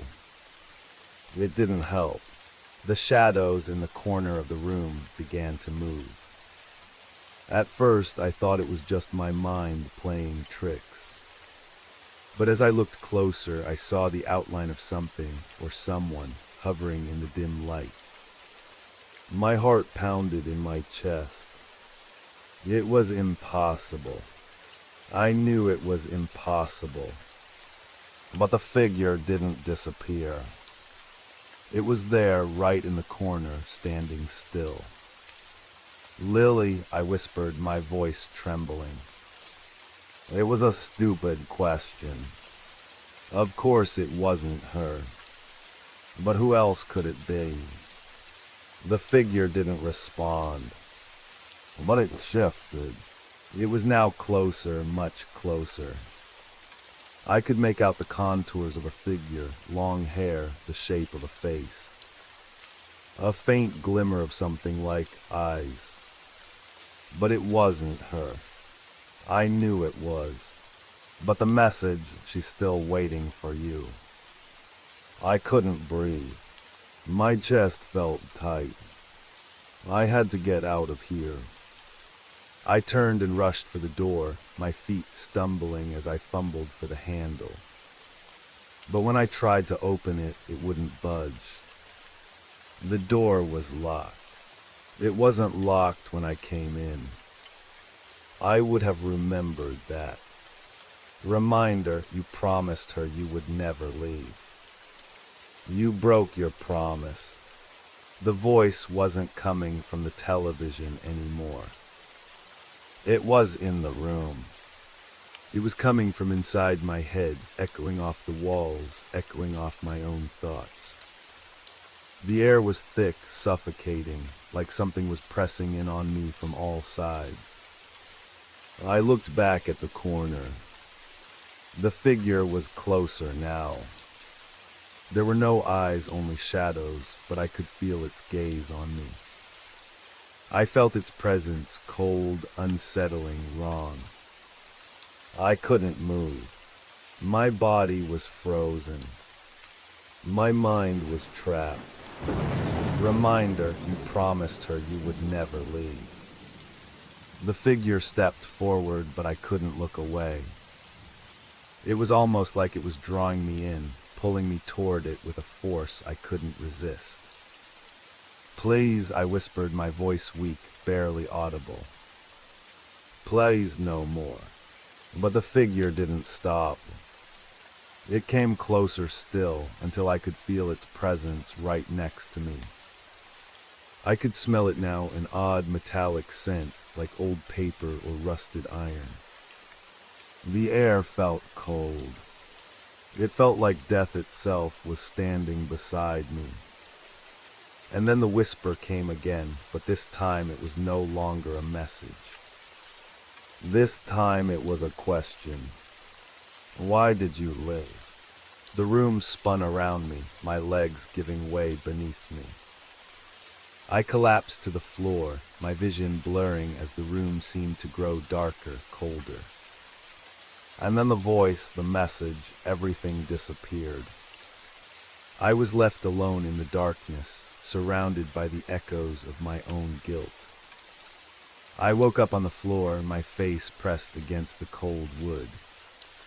The air was still and the room was dim, as if nothing had moved since the moment I collapsed. My breath came in shallow gasps. What had just happened? Had it been real? Was I dreaming? My head throbbed, but I couldn't remember how long I had been unconscious, or if I'd even been unconscious at all. It felt as though time had skipped. The phone was still in my hand, but I hadn't remembered grabbing it. I stared at the screen. A new message. Reminder you broke your promise. It was like the voice from earlier had seeped into the device itself. The text felt alive, as if it were watching me, judging me. I could almost hear the whispers again, soft and insistent, curling around my mind like smoke. I couldn't take it. I couldn't look at it anymore. I dropped the phone to the floor, the screen shattering on impact. But it didn't matter. The message, that whisper, that haunting presence, it wouldn't go away. It followed me. I stood up slowly, my legs shaking as I made my way to the living room. I needed to leave. The house was no longer a sanctuary. The walls, the very space I once thought of as safe, now felt alien, suffocating. But where would I go? Who would believe me? My mind raced through a million thoughts, each one darker than the last. Was I losing my grip on reality? You broke your promise. It echoed again, louder this time. The words sliced through my thoughts like a knife. I reached the front door. I turned the knob. It didn't budge. I pulled harder, but it was locked. The cold, metallic handle slipped from my hand as though it had no intention of releasing me. Panic clawed at my throat. I spun around looking for an escape, but all I saw were the shadows in the corners, the faint flickers of movement from the edge of my vision. The whispers were everywhere now, not just in my mind. I could hear them in the walls, in the floorboards, in the very air around me. Reminder, she's still waiting for you. I froze. I wasn't imagining it. The whispers were real. They weren't just memories. They were a presence. I backed away from the door, my eyes scanning the room. Something was here with me. Something in the shadows. I had seen it before, but I couldn't understand it. It stepped out of the corner, its outline barely visible in the dim light. It was the same figure, but this time it was clearer. I could see its form now. Long, slender, tall, too tall. The way it moved felt wrong, jerky, like its limbs were unnaturally long and bent in directions they shouldn't go. It was almost as if it didn't want to be seen. But now I could see it in full. Its face was obscured by a dark hood, but beneath it, beneath the shadow, I could see something. A mouth, a sharp, jagged grin. But not like a normal grin. This one was wrong. Its teeth were uneven, crooked, like they had been forced into the shape they were in, like they were never meant to be there. And the eyes, they were there, I could see them now, but they weren't eyes. They were hollow, dark voids like deep pits. No light could escape them. My heart pounded in my chest. I wanted to scream, but the sound wouldn't come. My throat felt like it was closing in on me, suffocating me. The figure took a step forward, its presence overwhelming. It didn't make a sound. Its movements were fluid, inhuman. It wasn't walking, it was gliding. I stumbled back, my back hitting the wall. I couldn't escape. There was no way out. It was as though the very space I was in had shrunk, closing in around me. The figure was everywhere. The shadows, the whispers, it was all the same thing pressing in on me. Why did you leave? The voice was clearer now, no longer a whisper. It was right in front of me, in my ear. I could feel its breath, cold, damp, like death itself was exhaling against my skin. "Why did you leave?" it repeated, its tone growing more insistent. My mind screamed. My body trembled. I tried to push away, but my legs wouldn't obey. I couldn't move. The figure was too close now. The air was thick with its presence. It was all-consuming. I thought of her, Lily. I hadn't been there when she needed me.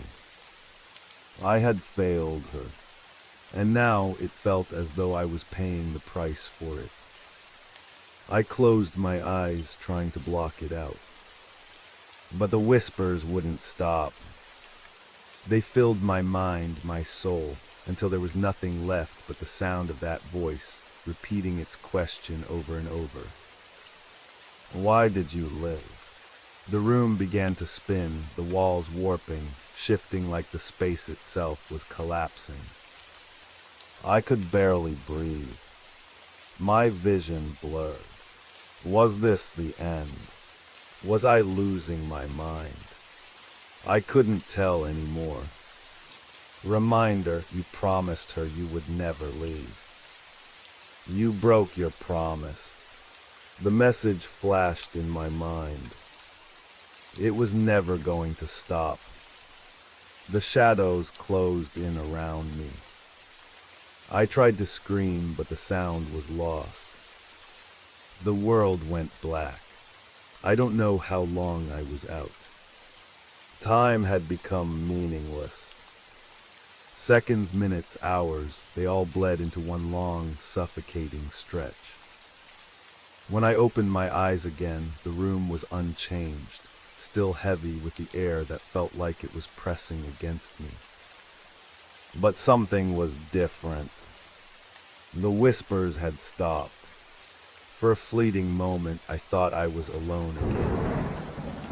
But the stillness felt wrong, as if the world had paused, waiting. I slowly pushed myself off the floor, my limbs stiff, as if they'd been immobile for days. My fingers brushed against the cold, splintered surface of the shattered phone. I was in a daze, my mind struggling to process what had just happened. That thing, it was still with me. I could feel it lurking in the corners of the room, just out of sight. I could feel its presence, like a shadow pressing against my skin. The question it had asked repeated itself over and over in my head. Why did you live? I couldn't answer it. I didn't even know what it meant. I staggered toward the kitchen, my legs unsteady beneath me. My reflection in the dark window looked unfamiliar. My face was pale, my eyes wide with terror. I looked like someone who hadn't slept in weeks, who had lost everything. The silence in the house was unbearable. I wanted to break it, shatter it somehow, but the tension kept me rooted in place. I opened the refrigerator out of instinct. It didn't matter what I was looking for. I grabbed a bottle of water and took a long drink, my throat burning as I swallowed. The bottle shook in my hands. A buzzing noise. The phone, my broken phone, still lying on the floor in the living room, was buzzing. It wasn't supposed to be able to turn on after the screen cracked. But there it was again, that sound. I hesitated. Then the buzz stopped. The silence resumed. But the message, it had come again, hadn't it? My breath caught in my throat as I felt a cold shiver crawl down my spine. I wasn't sure if the phone was trying to taunt me, or if something was truly happening beyond my understanding. I knew I had to go back and check. Slowly, cautiously, I returned to the living room. The air was thick with a new, strange tension, heavier than before. It felt oppressive, like the walls were closing in. I reached down to grab the phone, but it wasn't where I had left it. It was closer. The phone was sitting on the couch now, directly in the middle. A new message on the screen, bold and glaring. Reminder, you left her. You left her to suffer. The price must be paid. The words felt like ice creeping into my veins. My heartbeat raced as I tried to steady myself. My eyes darted around the room. The shadows seemed deeper now, more pronounced. A faint rustling sound, like fabric brushing against skin, echoed from the corner of the room. I couldn't bring myself to move. My body was frozen in place. The whispers came again, but they were different now. They weren't words anymore, just sounds. Low growls, sighs, the rustle of something creeping, stalking. I needed to leave. I had to escape. I reached for the door, my fingers trembling as I gripped the handle. But once again, it was locked. No matter how hard I tried, the door wouldn't open. Panic surged in my chest. And then it happened. The phone buzzed again. The screen flickered as if it were glitching, its cracked surface pulsing with some dark energy. I stared at it, unable to look away. A single message appeared on the screen. You cannot leave. The words blurred together, the screen cracking further, distorting the message. I felt my blood run cold. The air thickened around me, closing in like a vice. The house wasn't just a house anymore. It was alive. Alive with memories. Alive with regrets. Alive with whatever force had been haunting me since that first message. And then from the darkness I heard it. A voice. It was no longer coming from the phone or the walls. It was coming from behind me. You should have stayed. I spun around, but there was nothing there. The shadows had grown deeper, the corners darker. I had to get out. I tried the door again, pulling and pushing, but it was futile. I couldn't leave. I was trapped. But it wasn't just the house that was trapping me. It was my guilt. It was the promises I had broken. It was the thing that had followed me, the presence that had attached itself to me the moment I'd failed. And I realized in that moment that there was no escape. Not from the house. Not from the voices. Not from the thing that had been waiting for me to pay the price. I heard the faint whisper again, as if it were right in my ear. It's time to fulfill your promise. I turned, but there was nothing there. Just the deepening shadows. I couldn't run anymore. The cold air stung my skin as I stood frozen by the door, my hand still gripping the handle with a force that hurt. I could feel the weight of the house pressing down on me, its walls, its silence, its dark corners. And somewhere deep within that silence, something was watching me. Waiting. The shadows around me seemed to stretch and twist, curling like fingers trying to pull me in. The whispers hadn't stopped, they had become a constant hum, low and grating. They felt like they were inside my head now, their words twisting and contorting as they burrowed deeper into my thoughts. You can't leave. You didn't finish what you started. I couldn't tell if the voice was real anymore or just a product of my fractured mind. I wanted to scream, to lash out at something, but all that came out was a choked sob. My body felt heavy, my limbs sluggish, as if the very air had become thickened with something darker, something malevolent. I forced myself to look around the room, searching for something, anything that could explain this nightmare. The windows, once clear, were now a muddled blur of static, as if the world outside had been swallowed by a thick, swirling fog. The floor creaked under my feet, but it wasn't the sound of my own weight.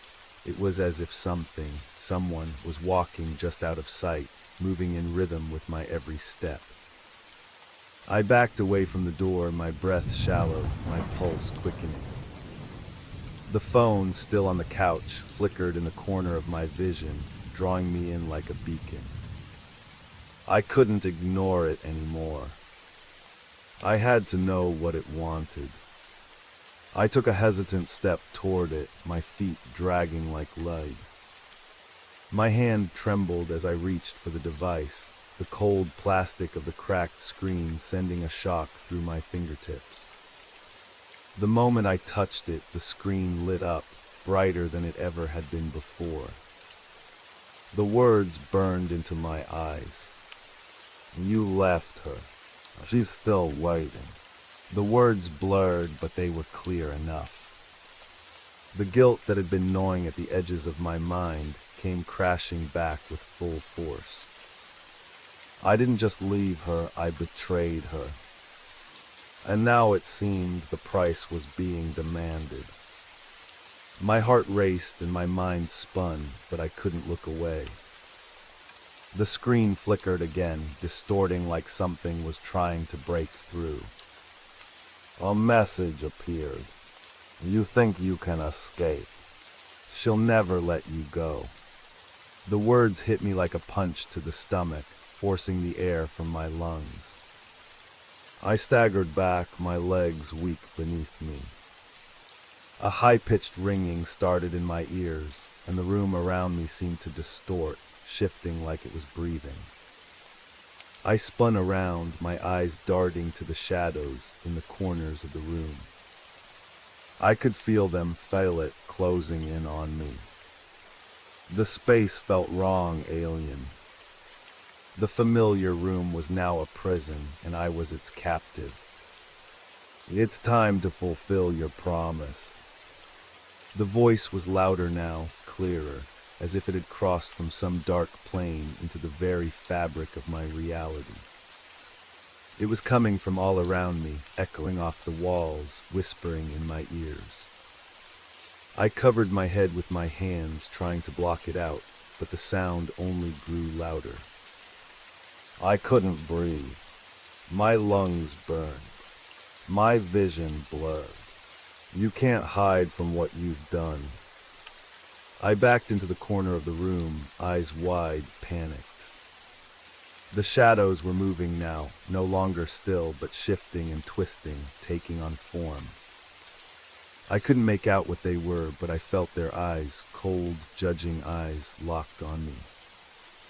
It was as if the house itself had become alive, as if it was judging me for every broken promise, every lie I had ever told. And then it moved. The floor beneath me groaned, a heavy sound, almost like footsteps. I turned in time to see the shadow break free from the corner of the room. It wasn't just a shadow anymore. It had taken shape, a distorted form, something twisted, almost human, but not quite. Its face was a blur, its body stretched out, its movements jerky and unnatural. My heart pounded in my chest as I stumbled backward. The air around me thickened, suffocating, pressing in on me from all sides. The figure was coming closer, dragging itself toward me. I had to move. I had to do something. But I couldn't think. My legs felt like they were cemented to the floor. My mind screamed at me to run, but my body refused to obey. It reached out a long, thin arm, its fingers unnaturally long, curling like claws. The moment it touched me, the world shifted. The shadows swallowed me whole. And then there was darkness.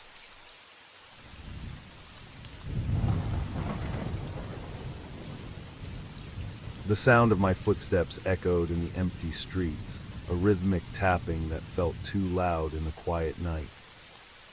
But it wasn't the silence that unnerved me, it was what lay beneath it. I had walked these streets countless times before, but tonight felt different. It wasn't just the chill in the air, or the way the wind howled through the narrow alleys, tugging at my coat. It was something else. Something old. What was it that was watching me? The question lingered in my mind, chasing me as I walked past the rows of buildings. The old buildings. The ones with cracked windows and crumbling bricks, like they were slowly eroding away beneath the weight of the years. I could feel the weight of their presence, as if they knew something I didn't. As if they were waiting for me. It had started as a habit, these late-night walks. Something about the city at night, its shadows and silence, had always drawn me in. Maybe it was the solitude that appealed to me, the quiet I couldn't find during the day when the world was too noisy and the people too close. But tonight, the usual comfort of walking through the abandoned streets was gone. The air was colder than it should have been, the chill biting through my jacket. I pulled it tighter around me, quickening my pace, trying to shake the feeling of being watched. The streetlights flickered, casting long, twisted shadows across the pavement, and I couldn't help but glance over my shoulder, expecting to see something that wasn't there. The buildings around me felt alive in a way I couldn't explain. The narrow alleyways between them seemed to pulse with some unseen energy, and the windows, they were different tonight. They seemed to watch me. I had always felt an odd connection to those windows, but tonight it was as if they were alive, moving with the rhythm of my footsteps. I stopped for a moment, the hair on the back of my neck standing up. There was a faint whisper, soft at first, but it grew clearer, more distinct. The sound was coming from the direction of the old apartment building across the street. I stared at the building, the one with boarded-up windows and the peeling paint. It had been abandoned for years, yet something about it tonight felt wrong. I didn't know why, but I couldn't tear my gaze away. It's just the wind, I told myself, but my heart was racing. There was a tremor in my hand as I reached for my phone, checking the time, 2:43 a.m. The night had never felt so endless. And then I heard it again. The whisper. It wasn't the wind. It was too deliberate, too specific. It sounded like a voice, soft and hushed, just on the edge of my hearing. Come closer. I froze. The voice wasn't loud, but it was clear, as though it was meant for me alone. It sent a shiver down my spine, a coldness that ran straight through me, from my skin to my bones. I glanced around, but there was no one in sight. No one but the shadows stretching out across the cracked pavement. I shouldn't have gone closer, but something compelled me to move. It was as if the building was calling me, drawing me in, and I couldn't resist. My feet carried me across the street, my steps unsure, hesitant. The closer I got, the clearer the voice became, though it still wasn't quite audible. It was more like a murmur, buried under layers of time and dust, but somehow it felt like it was inside my head. Like it was inside me. You haven't forgotten, have you? The voice was a soft rasp now, echoing in my mind. I stopped in front of the apartment building, looking up at its dark, broken windows. There was no sign of life, no lights, no movement, but the whispers persisted, wrapping around me like a cold fog. The building felt like it had always been here, a part of the city's history. Its walls, aged and cracked, seemed to carry the weight of the past, of forgotten stories and lost voices. I could almost hear them, the stories, coming from behind the walls. The whispers, the secret. Suddenly the streetlights flickered again. But this time it wasn't just the lights. The shadows moved. They twitched and jerked as if something was trying to break through, reaching for me. My pulse quickened. You need to listen. The voice was louder now, but it didn't come from anywhere specific. It was everywhere. It was the wind, it was the trees, it was the shadows themselves. My breathing grew heavier and I stepped back, almost falling onto the curb. I needed to leave. This wasn't normal. But as I turned to walk away, something stopped me. A flicker in the window. A shape. It was too quick to catch at first, but it was there. A face. A pale, distorted face, watching me from behind the broken glass. I stumbled back, my heart pounding, but the figure didn't move. It didn't blink. It was just there. Watching. Waiting. You've heard the stories. The voice was soft, but now there was no mistaking its source. It was coming from within the building, from deep within its hollowed-out core. The building itself was alive, breathing with the weight of the past, and the voices of those long gone were starting to resurface. I couldn't escape the feeling. The building was calling me. The whispers, they were getting louder. I needed to leave, but somehow I couldn't make myself move. I should have run. Every part of my body screamed at me to turn and go, to leave behind the chilling whispers and the unnerving gaze of the shadowed figure in the window. But my feet refused to obey. It was like some unseen force had rooted me to the spot, forcing me to stand there in the dead of night, my heart hammering in my chest. The whispering voice continued, its tone more insistent now, almost pleading. Come closer, listen to the stories. You remember, don't you? I wasn't sure what it meant by that. Stories? What stories? I had no idea what the voice was referring to. I had never been one to indulge in the past, never one to dwell on things I couldn't change. I always preferred to move forward, to leave behind old wounds and broken memories. But there was something about the voice, something hauntingly familiar. It felt like it was pulling me into the building, coaxing me to uncover something hidden. Something long forgotten. The window was empty now. No face, no figure. Just the same cracked glass, staring back at me like a dead eye. But I couldn't shake the feeling that I wasn't alone. The shadows seemed to writhe, twisting as though they had minds of their own. The air, thick with moisture and the smell of damp wood, seemed to close in on me. I stepped closer. The whispers grew louder, more distinct, clearer than before.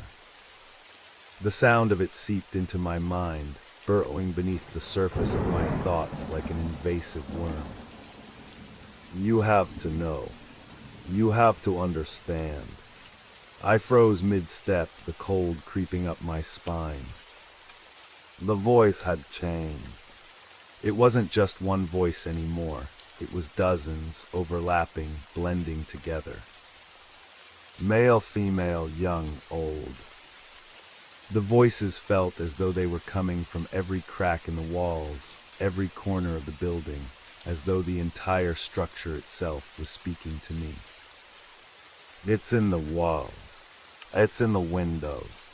It's in your blood. My hand shot out, gripping the rusted handle of the building's front door. It was cold, unnaturally so, as though the door had been waiting for my touch.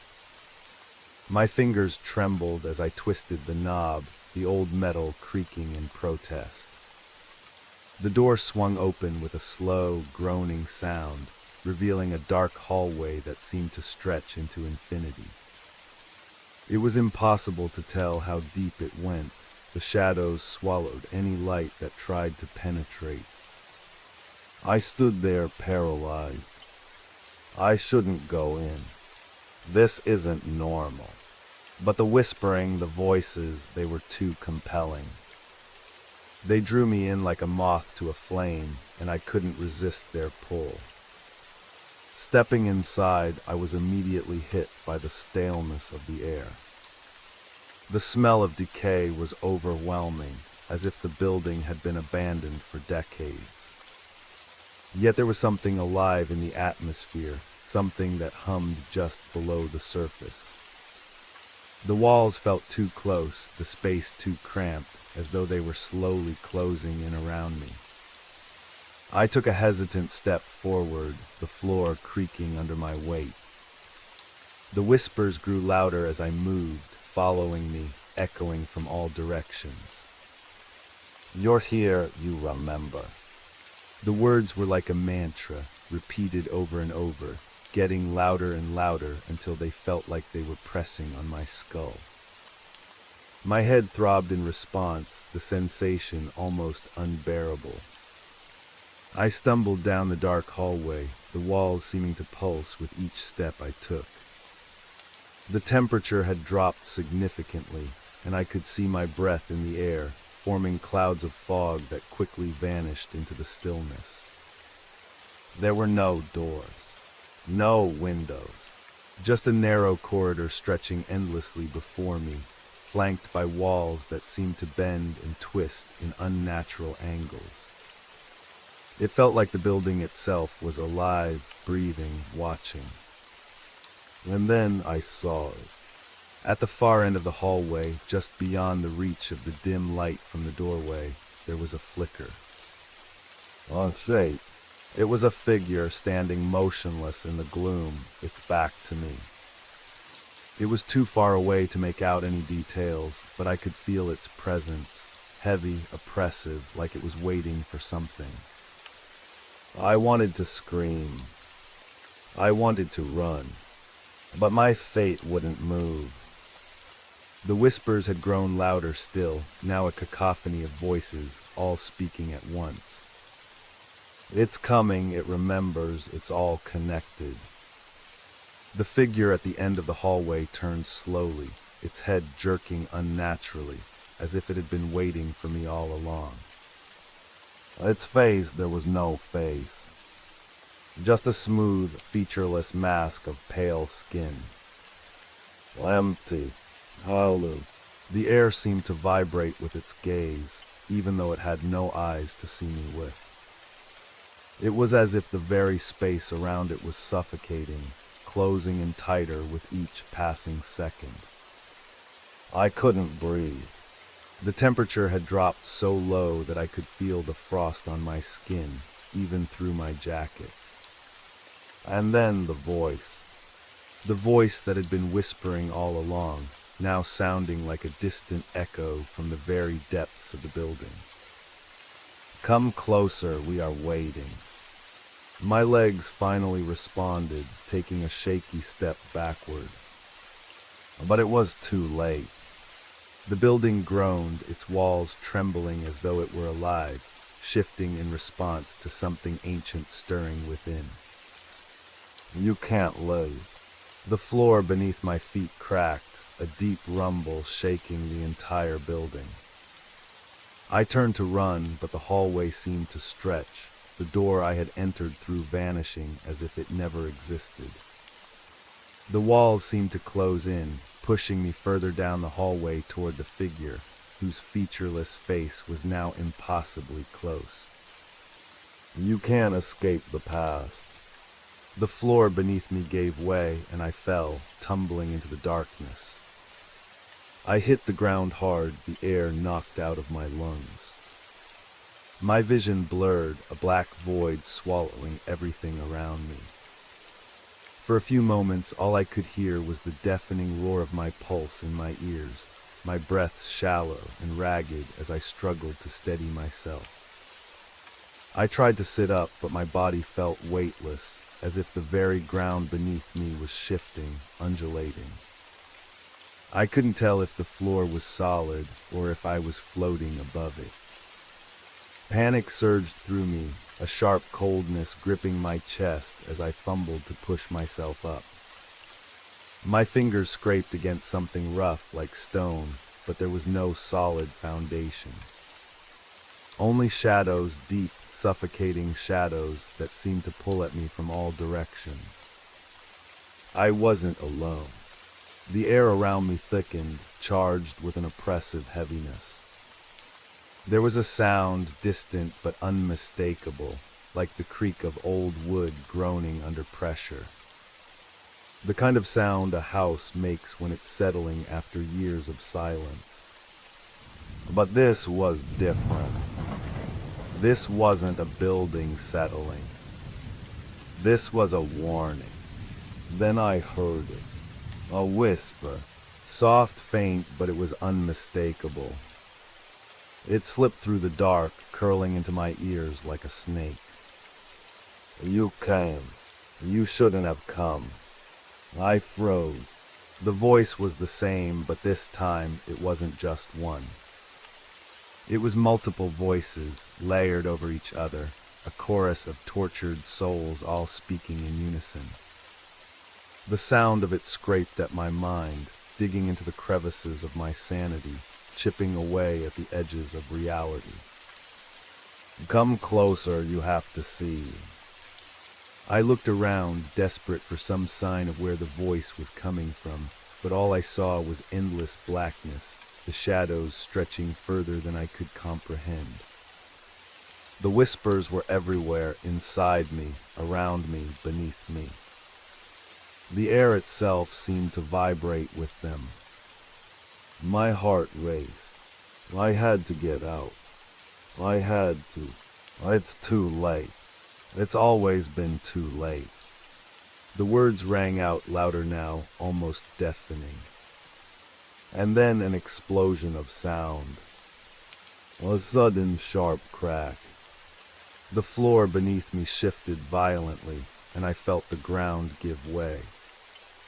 My stomach lurched as I fell, tumbling through the endless void. It felt like time had stretched, the sensation of falling dragged on far longer than it should have, as if the very fabric of space had been distorted. I crashed into something hard, stone, or maybe wood. My body ached, but I couldn't move. I was paralyzed by the cold, by the relentless whispers that continued to echo around me. My skin prickled with fear as the air seemed to close in tighter, suffocating me. And then a figure appeared. At first, it was just a shape in the darkness, an indistinct shadow moving in and out of my vision, but soon it became clearer. A tall, thin silhouette, too tall, too thin. It loomed over me, its outline shifting as if it were made of smoke, yet somehow solid. Its presence was undeniable, suffocating. It was there, and it was watching. I couldn't move. My mind screamed at me to run, to get away, but my body refused to obey. I couldn't even scream. The air felt heavy in my lungs, as if something was pressing down on my chest, pushing the air out of me. The figure tilted its head, and a cold, guttural laugh echoed through the void, shaking the very ground beneath me. I could feel its gaze, though it had no eyes. It saw me. It knew me. You think you can escape the past. The voice came from it, or maybe it was just a part of the air itself. The tone was low and rasping, like something ancient, something that had been buried for centuries and was now waking up. Slowly, relentlessly. You can't escape what's already been written. My breath came in gasps as the figure moved closer, its shape blurring in and out of focus, like it was flickering in and out of reality. There was no face, no discernible features, just a dark void where its head should have been. Its limbs were too long, too thin, bending at unnatural angles, as if it were made of something that didn't belong in this world. The whispers grew louder, closer, until it felt like they were inside my skull, scratching and clawing, trying to get out. I clenched my eyes shut, but the darkness pressed in on me, suffocating. I had to escape. I had to. You think you can run. The voice was everywhere now, inside me, surrounding me. It was alive, and it knew me better than I knew myself. It was the past, the forgotten things I had buried deep, the memories I had hoped would stay dead and buried. You're already here. You've always been here. The air around me crackled, and suddenly a flash of light broke through the darkness. For a moment it was blinding, and I squinted against it, trying to shield my eyes. When the light faded, I found myself standing in a familiar place, the old hallway, the one I had entered earlier. But it was different now. The walls were stained, the floor covered in dust and debris, and the air was thick with the scent of decay. The door that had once been open was now closed, locked. And there, at the end of the hallway, was the figure. It was waiting. It's never over. I tried to run, but my legs wouldn't move. My body was frozen, trapped in place. The whispers had returned, louder now, a cacophony of voices, all pleading, all warning, all begging. You can't escape it. You can't escape the past. I felt something cold touch my shoulder, and I turned, but there was nothing there. Just shadows, too many shadows, twisting, reaching for me. And then the figure moved closer. It's time to remember. The world around me shifted, the walls seemed to close in, and everything went black. I awoke with a start, gasping for air, but there was no relief. The air around me was thick, heavy, like the weight of 1,000 suffocating thoughts pressing down on my chest. I sat up quickly, the sensation of cold metal scraping against my skin. My hands shook as they gripped the surface beneath me, trying to steady myself. The surroundings were unfamiliar. I wasn't in the hallway anymore, nor was I in the void. I was in a room. A small, dimly lit room. The flickering of a single light bulb overhead cast long shadows against the walls, making the space feel even smaller, even more suffocating. The walls were lined with old, decaying wallpaper, peeling in places, revealing a damp, cracked surface beneath. The air smelled stale, like the remnants of forgotten years. I could barely see through the dust, but I could feel it, heavy and oppressive. My breath came in shallow bursts, but the panic that had gripped me only moments before was still present, lingering in the pit of my stomach. What was this place? It didn't look like any room I recognized, and yet it felt strangely familiar. The sense of déjà vu was almost suffocating, and my head spun as I struggled to piece together what had just happened. Was it a dream? No, it couldn't have been. The whispers, the figure, it had been real. I felt the terror rising again, but I fought it back, tried to ground myself. I took slow, deliberate steps toward the corner of the room, my mind racing with questions. The walls felt like they were closing in on me, and the sound of my footsteps echoed in the quiet, far too loud for comfort. Then I saw it. In the corner of the room, just beside a small, cracked window, a desk sat with stacks of old papers and books. The dust was thick on the surfaces, but there was something about the desk that caught my eye. A small, flickering light emanated from beneath the papers.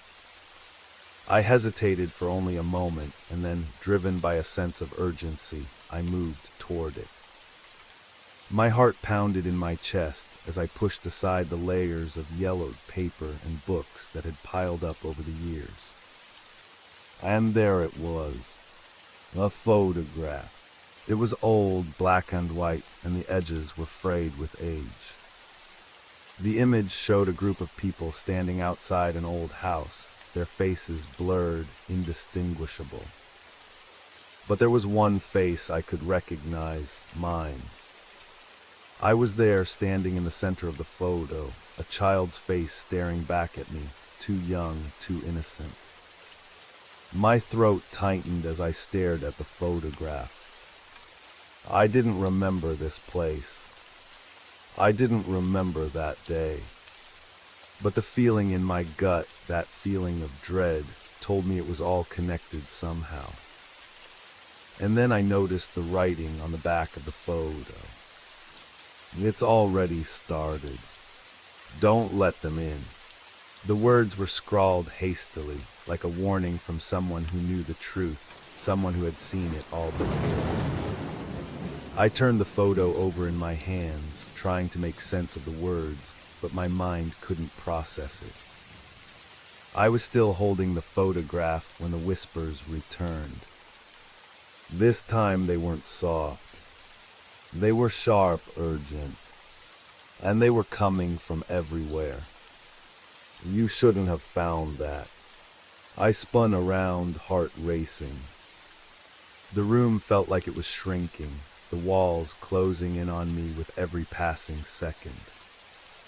The whispers grew louder, no longer a distant murmur but clear, harsh words that seemed to seep from the very walls themselves. And you're too late. It's already begun. I wanted to scream, but the sound caught in my throat. My limbs were heavy, as if the very air in the room was pulling at me, weighing me down.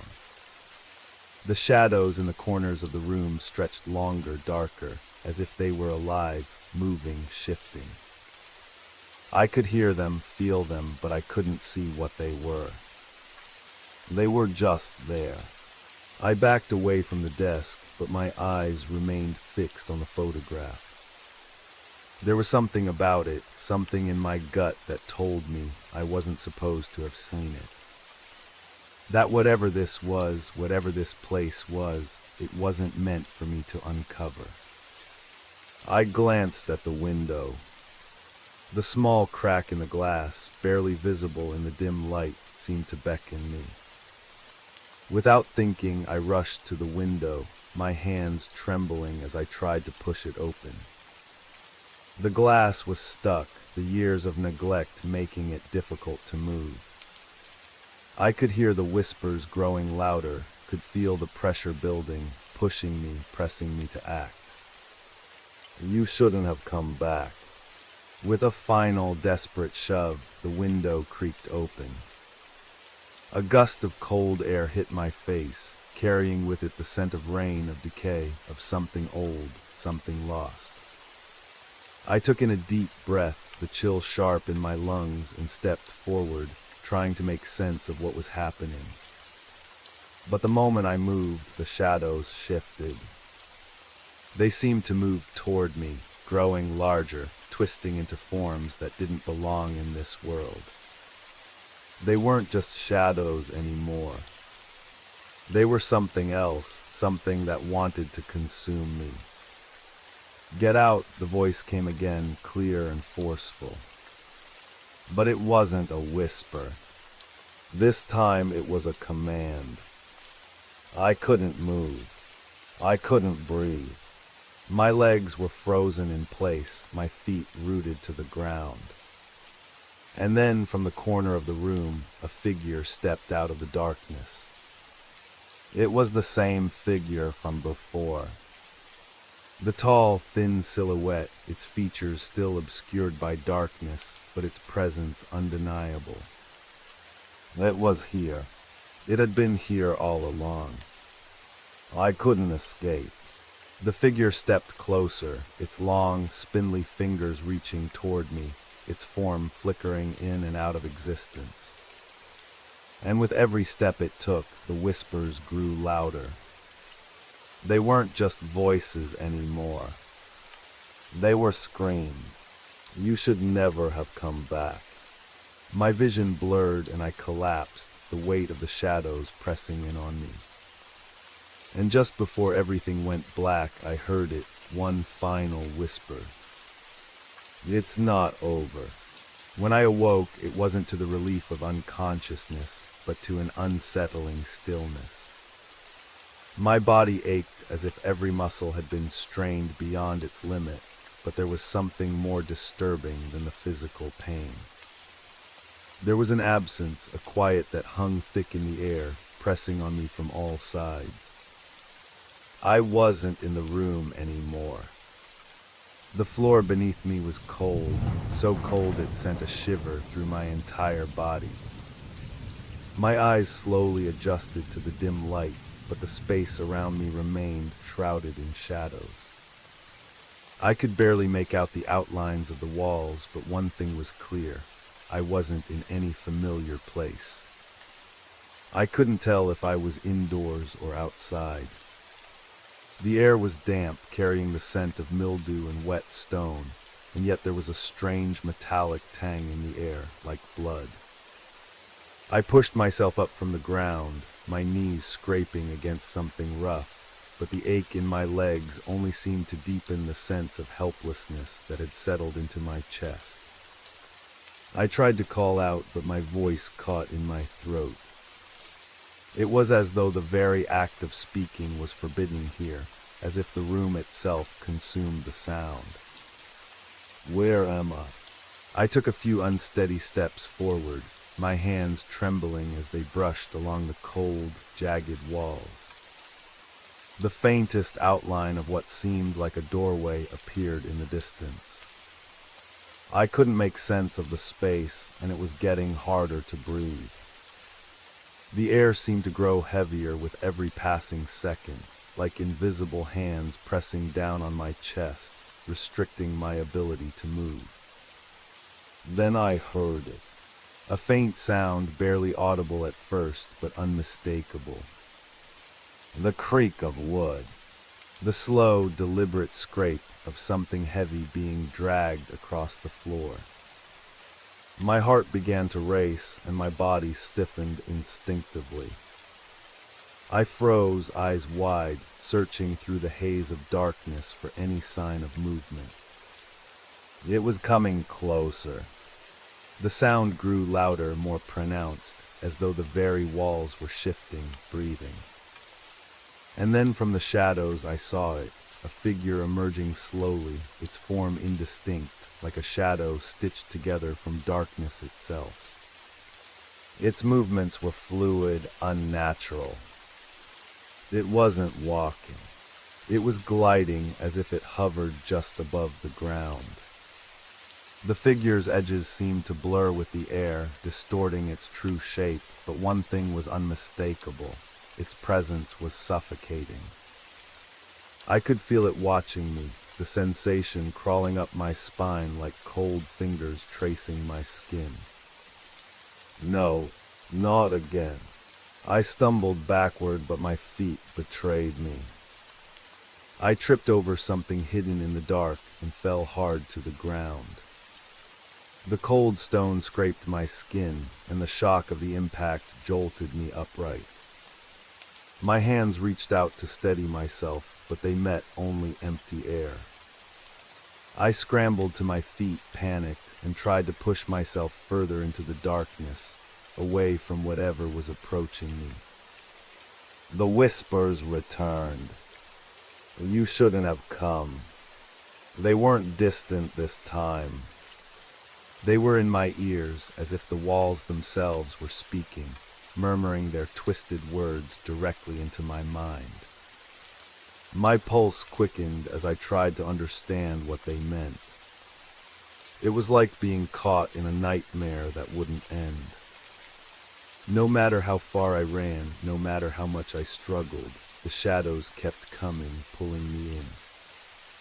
I looked back over my shoulder, terrified, and saw nothing but the endless expanse of blackness.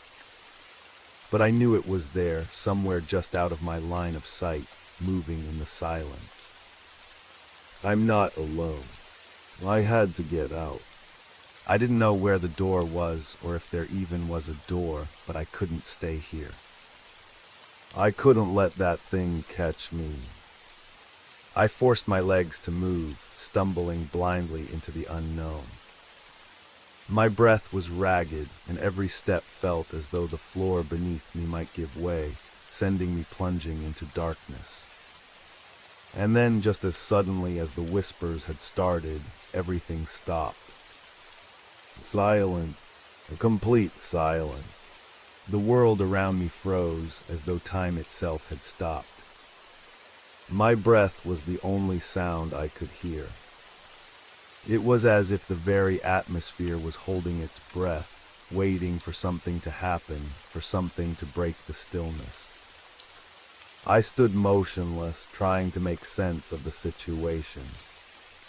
The sensation of being watched didn't go away, but I couldn't see the figure anymore. The whispers had faded into nothingness.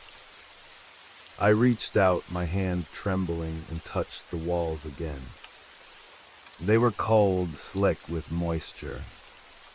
The air smelled stagnant, yet it wasn't as thick as before. The weight pressing on my chest had lifted slightly, but I still couldn't shake the feeling that something was about to happen. A sound, faint but distinct, broke the silence. The scrape of metal on stone growing louder with each passing second. It was back.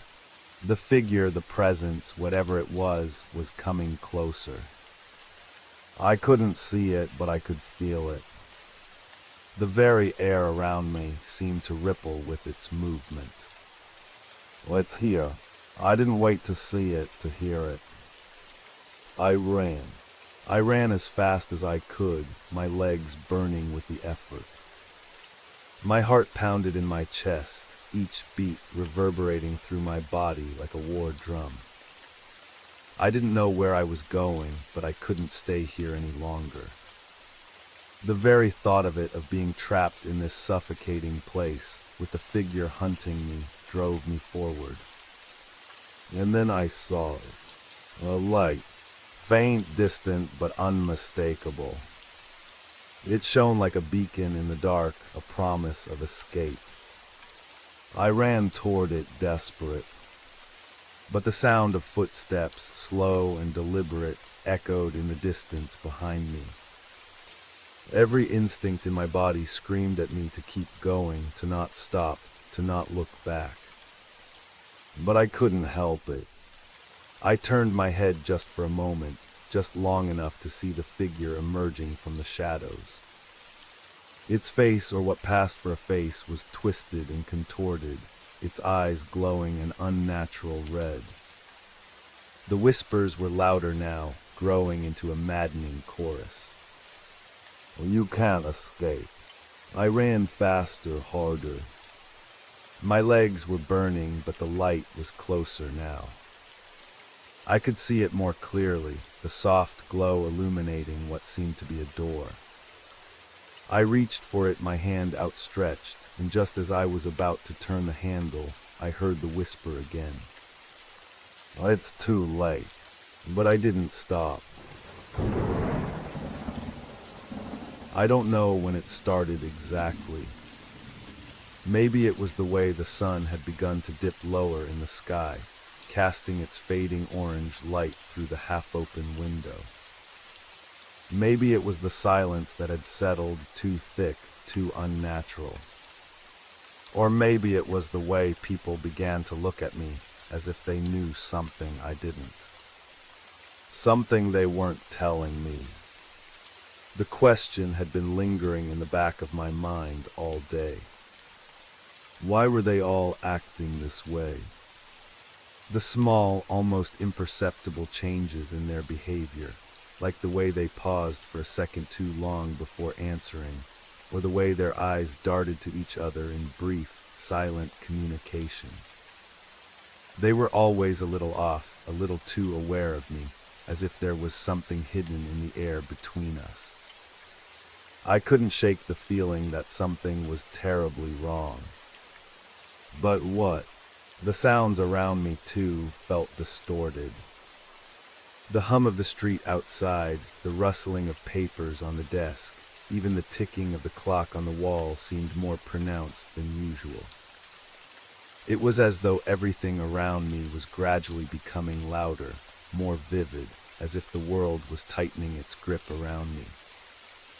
The quiet rustling in the corner of my room, at first just the wind shifting a forgotten piece of paper, now seemed different.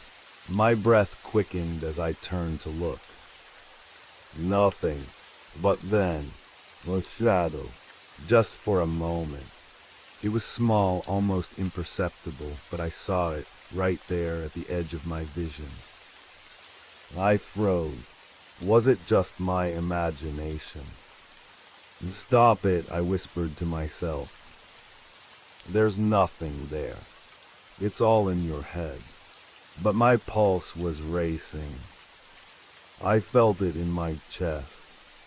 The weight of something. The feeling that I wasn't alone, that I hadn't been alone for hours, though I hadn't seen anyone around. I tried to focus, to steady my breath, but the unease was growing. I pushed away from the desk and stood up, my legs a little unsteady. A flicker of movement caught my eye. Again, a shadow. No, it wasn't just a shadow. It was a figure. My mind screamed at me to look away, to move, to leave the room, but my feet were glued to the floor. My thoughts scrambled, trying to find some logical explanation, but none came. Not one single reason that would make any sense. I shook my head, desperate to push the thoughts away. It's just a trick of the light. A reflection. Nothing else, I told myself, forcing a shaky laugh. But the longer I stood there, the more I questioned it. A sudden sound, a soft thud, came from behind me. I spun around, heart hammering in my chest, but again, nothing. Everything was still. Too still. I forced myself to breathe slowly. There had to be a reasonable explanation for this. A draft, a shift in the air. But then a whisper. It was faint, barely audible at first, but unmistakable. A voice, and not just any voice. A voice I recognized. My own. It's here. I froze, the blood draining from my face as I stared into the empty space around me. No one was here. No one had spoken. But I had heard it. I was sure of it. Stop, please. It's not real. Just a sound, I mumbled to myself, but even I didn't believe my own words. A cold, creeping chill swept through the room. My skin tightened and my heart thudded louder. I wasn't sure if the world around me had shifted or if it was just my mind slipping. I took a step back. The air felt thick, suffocating. Each step I took felt like I was wading through molasses, slow, laborious, like something was pulling at my every movement. My thoughts were clouded, tangled. And then just as suddenly, the sound stopped. Everything became unnervingly quiet again. But that was the thing. It wasn't the comforting quiet of a peaceful moment. It was the kind of quiet that presses on your chest, that makes you feel like you're being suffocated by it. I shook my head again. It's just the stress. You're imagining it. But the nagging thought didn't leave. Was I imagining it? Or was it something more? Something I was meant to understand but couldn't. Something was coming, and I couldn't make it stop. The next few hours blurred by in a haze of heightened senses and gnawing unease. I couldn't shake the feeling that someone or something was just out of sight, watching me, waiting for me to slip, to make a mistake. I tried to push the thought away. I had to. It was irrational. People didn't just stare at you like that for no reason. They didn't whisper your name when no one was around. They didn't leave strange, lingering silences in the middle of conversation. But as I moved through my apartment, everything around me seemed off. The walls, once familiar, now felt oppressive. The floorboards creaked under my feet as I walked to the kitchen, but the sound didn't feel right. It felt too deliberate, like someone else was walking just behind me, mimicking my every move. I looked over my shoulder. Nothing. The kitchen was empty, just as it should be.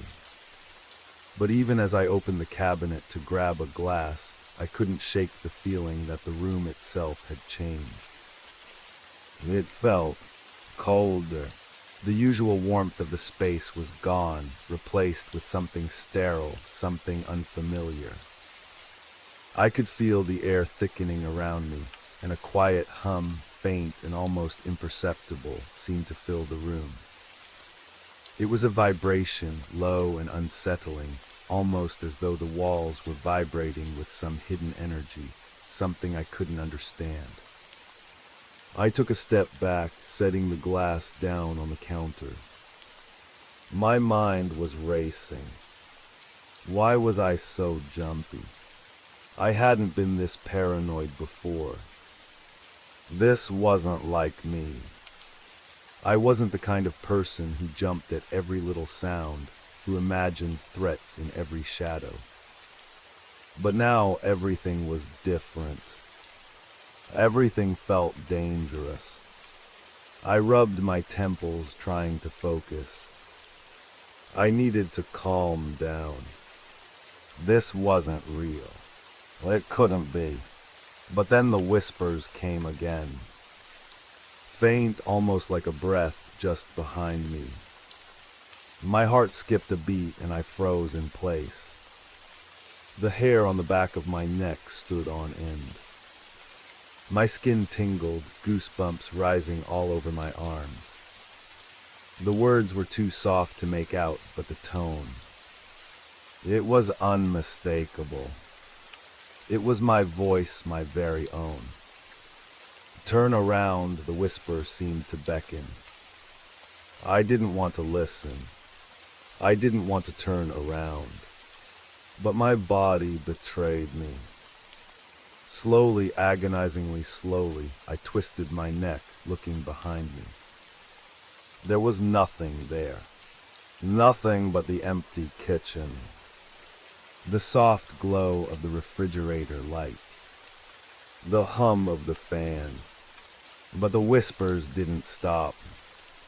Now they were closer, almost in my ear, like someone was standing just inches away, their breath hot on my skin. I could almost feel the warmth against my cheek. Turn around, the voice insisted again. It's coming. I spun back around, heart pounding. The kitchen hadn't changed. Nothing had changed. But my mind was slipping. I rushed to the window, hoping the fresh air would clear my head. I needed to see something normal, something real. But the moment I opened it, I felt it. A weight in the air pressing down on me, suffocating me. The world outside was wrong. The street below looked the same, of course. The same buildings, the same cars, the same people walking by in their usual hurry.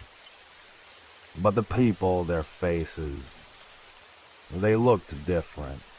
Their eyes were too wide, their movements too stiff, too calculated. There was something unnatural about them, like they were pretending to be real.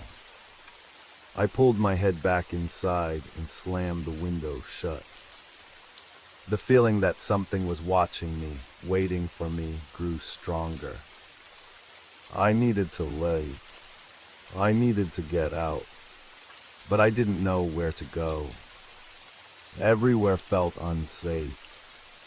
I went to the door, but the moment I touched the handle, I heard it again. A low, guttural sound. A shuffle like someone dragging their feet across the floor. I froze.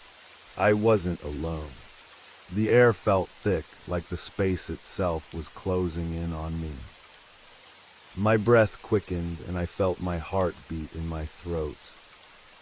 I slowly turned around. There in the corner of the hallway, a figure stood in the shadows. It wasn't clear at first, just a silhouette. Tall, thin, unmoving. But then the figure stepped forward, and the dim light revealed something even worse. It wasn't human. The face, if you could even call it that, was a blur of features, like someone had taken a face and tried to smear it into something unrecognizable. Eyes wide, dark, empty, and a mouth twisted into something that shouldn't be possible. I staggered backward, my mind screaming at me to run, to escape, to do anything. But my legs wouldn't move. My body was frozen in place. The figure took a step closer. Another. Its movements were jerky, unnatural, like it didn't quite understand how to walk. But its presence filled the room, crowded it, made it impossible to breathe. I could hear its breathing now, heavy, ragged, like it was struggling to find air. But it wasn't the kind of breathing that came from lungs. It was too deep, too hollow. It didn't make sense. And then, just as suddenly as it had appeared, it vanished. I blinked, disoriented. My heart was racing, my hands shaking uncontrollably. But when I looked again, the hallway was empty. There was no figure, no shadow, just the same familiar hallway. My mind was playing tricks on me. It had to be. It couldn't be real. I didn't know how much longer I could keep telling myself that. Because somewhere deep inside me, I knew that this, whatever it was, wasn't over. It was just beginning. I couldn't shake it. The feeling, like a dark presence lingering just outside the corner of my vision, was suffocating. Every breath seemed more labored, more desperate, as if the air itself had turned thick and oppressive. I tried to focus, to make sense of what had just happened. The figure wasn't real. I couldn't trust my senses anymore. Maybe I had imagined it, or maybe it had been something else, something my mind couldn't comprehend. But the fear, that was real. The fear was gnawing at me, chewing through my resolve like a relentless predator. I needed to leave. I needed to get out of this place, this room, this mind. But every step I took felt heavier, as though the floor itself was pulling me down, holding me captive in this nightmare of my own making. I grabbed my phone. My fingers fumbled with the screen, shaking too much to type properly. I needed to call someone, anyone. But who? Everyone around me was acting strange. There were no clear answers. No help to be found. Even the simple act of calling for help felt futile, like trying to scream underwater. I took a deep breath, pressing my palm against my forehead, trying to calm the pounding in my temples. My reflection in the window caught my eye. My face was pale, my eyes wide, stricken with terror. And yet there was something else, something beneath the surface. A flicker of recognition. A fleeting memory, distant but undeniable, like I had seen this face before. But where? When? A creep. I froze, my heart jumping into my throat. The noise came from the hallway again. That soft, unsettling creak. It wasn't a simple floorboard settling or the wind shifting. It was deliberate. Slow, intentional. I wasn't alone.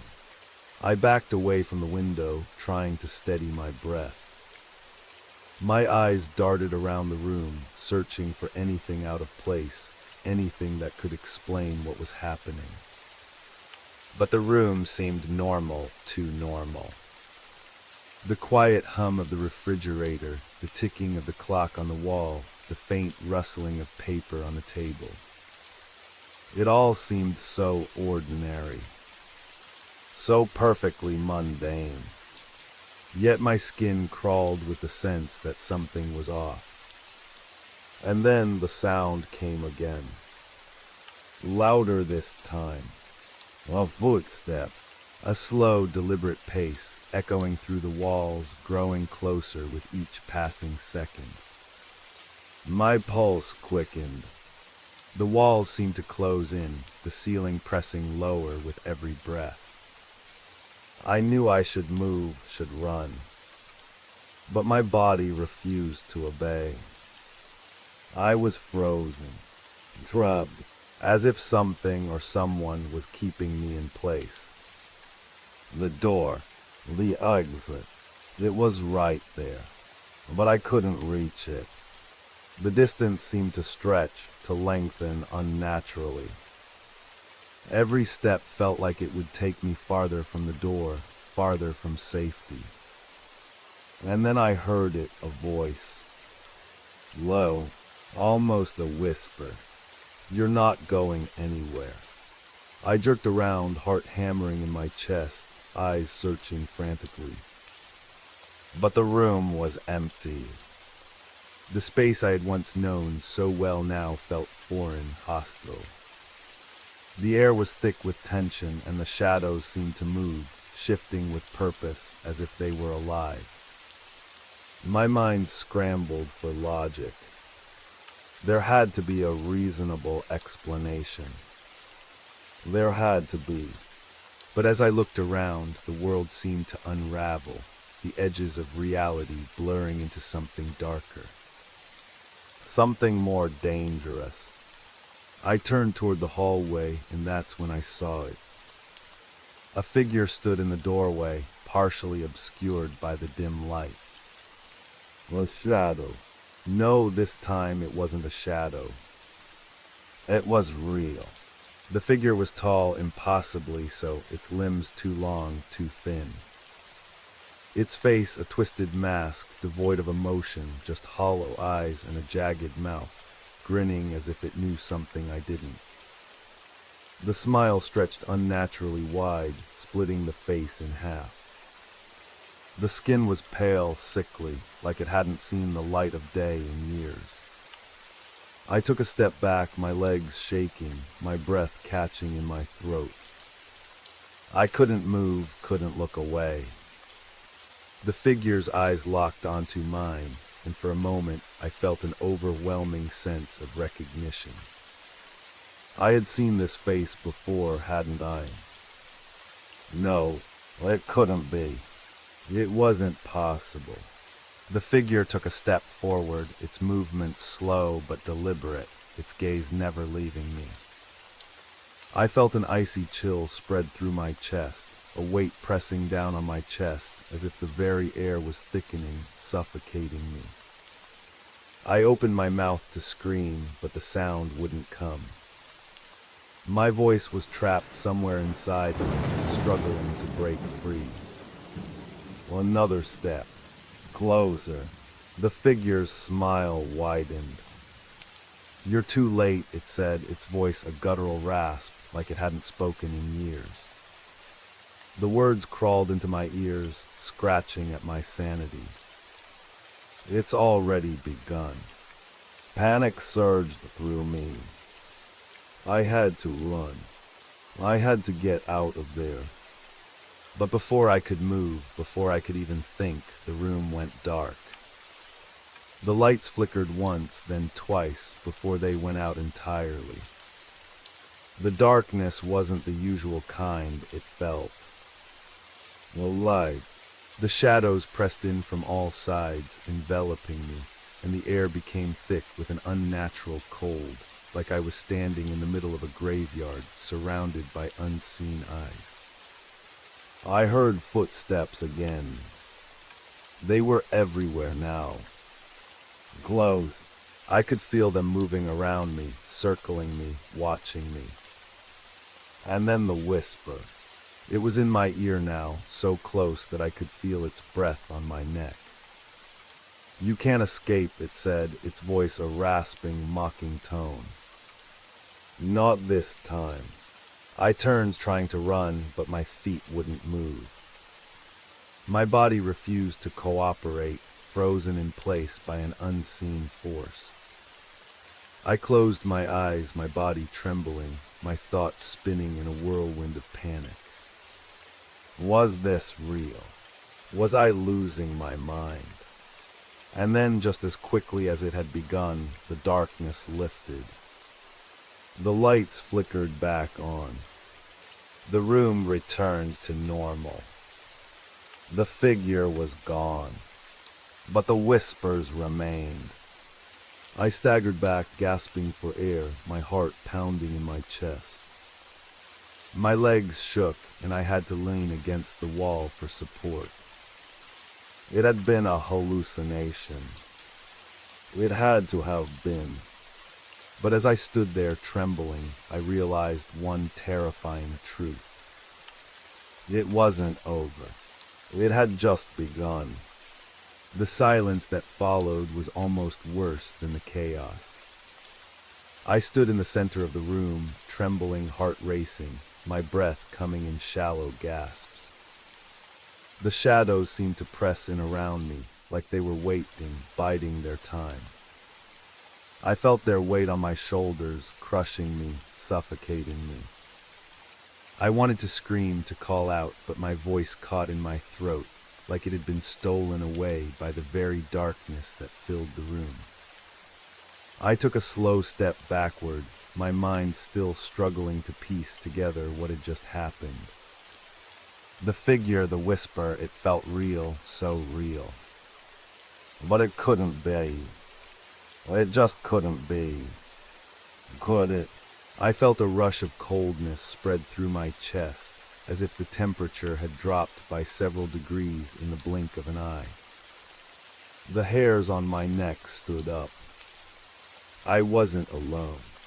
I couldn't shake the feeling that something or someone was watching me. I had to leave. I had to get out of this apartment, away from whatever this was. The walls felt like they were closing in. The air was thick, pressing in on me, as if the whole world were closing in on my every move. I reached for the door again, fingers shaking, my thoughts racing in a spiral of fear and confusion. But when my hand gripped the doorknob, a voice stopped me cold. "Don't go," it whispered. The voice was familiar, but it wasn't mine. It wasn't anyone I knew. It was something else. A presence. A force. I spun around, my pulse pounding in my ears. But the room was empty. The same familiar space I had known so well. The same kitchen, the same worn couch, the same half-empty bookshelf. Everything was as it should be, but it was wrong. It was so wrong. I wasn't sure what to do anymore. My mind was unraveling, and I could feel the tendrils of panic creeping in. I had to leave. I had to escape. But every step felt like it would take me farther from something I didn't understand, something that was waiting for me, hiding just out of reach. The thought of leaving the apartment felt like stepping into a void. I tried to steady myself, telling myself it was just the stress. It was just the exhaustion, the isolation. It had to be. But then there was a sound. A soft scraping, as though something sharp was dragging across the floor. I froze. It was coming from the hallway again. The noise was too faint to be footsteps, too deliberate to be wind. It was as though someone or something was moving slowly, carefully, just out of view. My breath hitched in my chest, and I took a hesitant step back, my eyes darting toward the darkened hallway. I couldn't see anything, but the air felt thicker, denser. I could feel it pressing down on me, like invisible hands reaching out to grab me. I needed to see what it was. I needed to know what was happening to me. I forced myself to move, though every part of me screamed to run. I couldn't let whatever it was have control over me. I took a few cautious steps down the hallway, the sound of my feet on the floor loud in the silence. I reached the end, my eyes scanning the shadows. The door to my bedroom stood ajar, the faintest crack of light spilling into the dark corridor. And then I saw it. A figure stood in the doorway of the bedroom. Dull, then, its back was to me, but I could see the outline of its body, the unnatural shape of its limbs. The figure was perfectly still, as if it was waiting, watching, aware of my every move. I couldn't breathe. My chest tightened and my mind screamed at me to run, but I couldn't move. I was paralyzed, my body locked in place by an invisible force. The figure slowly turned its head, just enough that I could see its face, if you could even call it a face. The skin was gray, sickly, stretched tight over a skull-like structure. Its eyes were wide, unblinking, dark pits that seemed to swallow the light around them. Its mouth opened slowly and a sound escaped, an inhuman rasp like the scraping of bone against bone. "Come closer," it whispered, the voice soft but carrying a weight of pure malice. I shook my head, backing away, my legs trembling. I couldn't understand. This thing, whatever it was, wasn't real. It couldn't be real. But the terror that washed over me, the raw, primal fear, told me otherwise. I wasn't just afraid, I was losing my grip on reality. I turned to run, but before I could move, the figure stepped forward. One step, two, and then impossibly it was right in front of me, its face inches from mine. I could feel its cold breath against my skin, the air thick with its presence. "You've seen too much," it said, its voice a soft hiss. "You can't leave now." The words sent a chill down my spine, and I realized with sickening clarity that this wasn't just a hallucination. It was real. And whatever it was, whatever was behind it, it wasn't going to let me go. I stumbled backward, my heart hammering in my chest. But the figure didn't move. It stayed unmoving like a statue, watching me with those hollow eyes. I could hear my own pulse in my ears, the pounding rhythm matching the chaos in my mind. I had no escape. There was no way out. Why? I gasped, my voice trembling with fear. Because it's already too late, the figure replied, its smile widening, stretching unnaturally wide, its mouth splitting in two. You've been marked. There's no going back. The weight of its words hit me like a blow to the stomach. I felt the air leave my lungs. My vision blurred, and for a moment I couldn't tell where I was, if I was even awake. My mind was spinning, and I fought to hold on to something, anything that made sense. But there was nothing. The world had become a twisted, chaotic nightmare. The walls seemed to shift, the light flickering in and out, and the shadows, those damn shadows, seemed to grow longer, darker, stretching to consume me. I opened my mouth to scream, but the sound caught in my throat. I was trapped. The figure took a step closer, and everything went black. I woke up, or at least I thought I did. It wasn't a smooth transition from unconsciousness to awareness. It wasn't a gentle return to the world I had known. No, it felt as if I had been ripped from one place and thrust into another, my body disoriented, my mind struggling to grasp reality. The first thing I noticed was the cold, an unnatural, biting cold that seeped through my clothes, making my skin crawl. It wasn't just a chill. It was something deeper, something wrong. I blinked rapidly, trying to adjust my vision, but the darkness around me was all-encompassing. My surroundings were unfamiliar, alien. I wasn't in my apartment anymore. I wasn't even sure if I was in the same world. The space around me was vast and empty, the air thick with the weight of silence. The walls, or whatever they were made of something smooth and featureless, stretching impossibly high above me, disappearing into the void. There was no door, no window, no way out. I reached out instinctively, my fingers brushing against the cold, featureless surface. My heart raced as I realized that the walls were alive. They weren't made of solid material, they pulsed like they were breathing, like they were part of something much larger, something sentient. I tried to move, but my body refused to obey. My legs were weak, trembling beneath me, as if the very act of standing required more energy than I had left. Panic began to creep in again, slowly at first, and then all at once. I had to find a way out.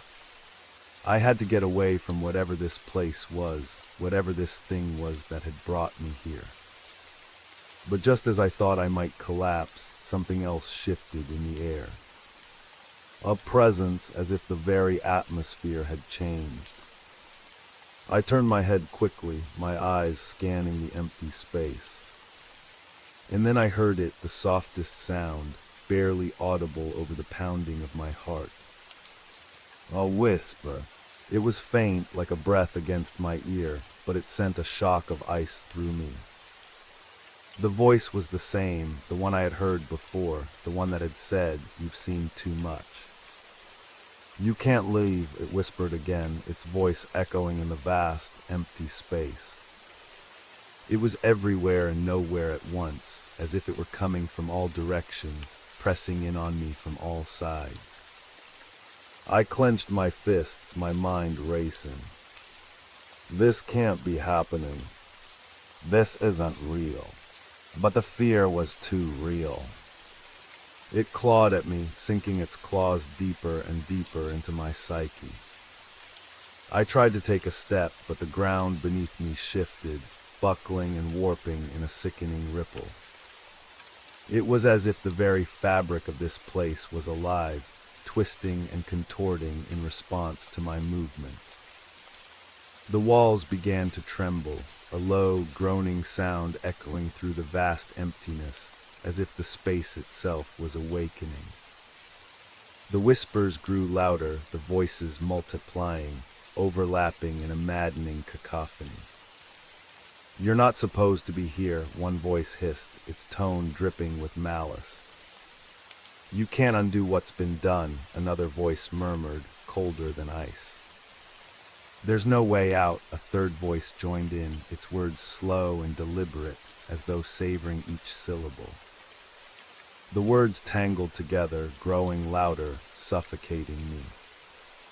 I pressed my hands to my ears, desperate to block out the noise, but it didn't help. It wasn't in my ears, it was in my mind, crawling beneath my skin, twisting through my thoughts like a poison. I could feel something else now, something shifting in the air around me. It wasn't just the voices, it was the very weight of this place.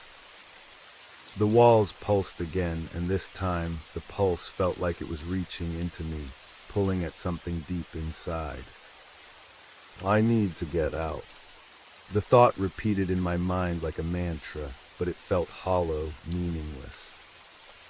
I couldn't escape. I stumbled forward, my legs still weak, my body moving on pure instinct, propelled by the overwhelming urge to flee. The darkness seemed to stretch out before me, endless, suffocating. The space around me began to close in, the walls contracting, forcing me into a smaller and smaller area.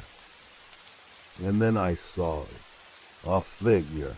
It was standing in the distance, barely visible in the gloom, its shape indistinct, like a shadow made of smoke. It was tall, taller than any human, and its outline shimmered, as though it was flickering in and out of existence. It didn't move, didn't react to my presence. It just stood there, waiting. For a moment, I couldn't breathe. I felt a wave of recognition hit me. This was the same figure. The one from my apartment. The one that had whispered to me. The one that had taken me. I felt my stomach twist. No. I tried to turn, to run in the opposite direction, but my feet were frozen. The figure was getting closer now, its form sharpening, becoming more solid with each passing second. The space around me seemed to ripple and bend, distorting as it approached. "You shouldn't have come here," the figure spoke, its voice low and hollow, like the sound of wind through dead trees. "You can't leave now." I swallowed hard, my throat dry, my heart thumping painfully in my chest. It was all too much. Too much to process, too much to understand. I had to do something. Anything. "Why?" I rasped, my voice trembling. "What do you want from me?" The figure didn't answer right away. It just stood there, its shape shifting, flickering in and out like a mirage.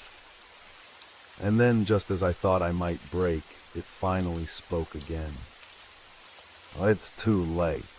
The words sent a shock through me, a sudden, overwhelming wave of despair crashing over my mind. It was as if the very air around me had changed, thickening, suffocating me with the weight of its meaning. I wanted to scream, to fight, to run, but there was nowhere to go. This place, this nightmare, had no boundaries, no exits. It was endless, all-encompassing, like a cage made of darkness and fear. The figure took another step forward, and with it, everything around me seemed to collapse.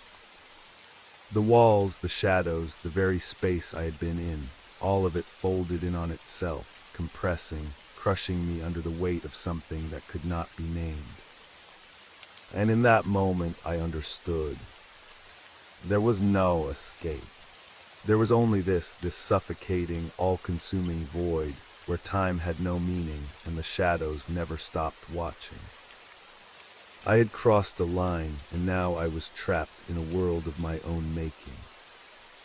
And it was just the beginning.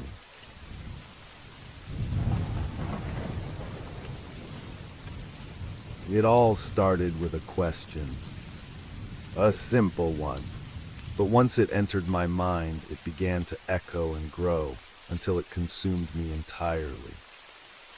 What if they were all hiding something? It was like a shadow, always lurking at the edge of my thoughts. The small things, the little inconsistencies, they seemed harmless at first. But now, looking back, I realized they were always there, waiting for me to notice. The neighborhood where I lived was quiet.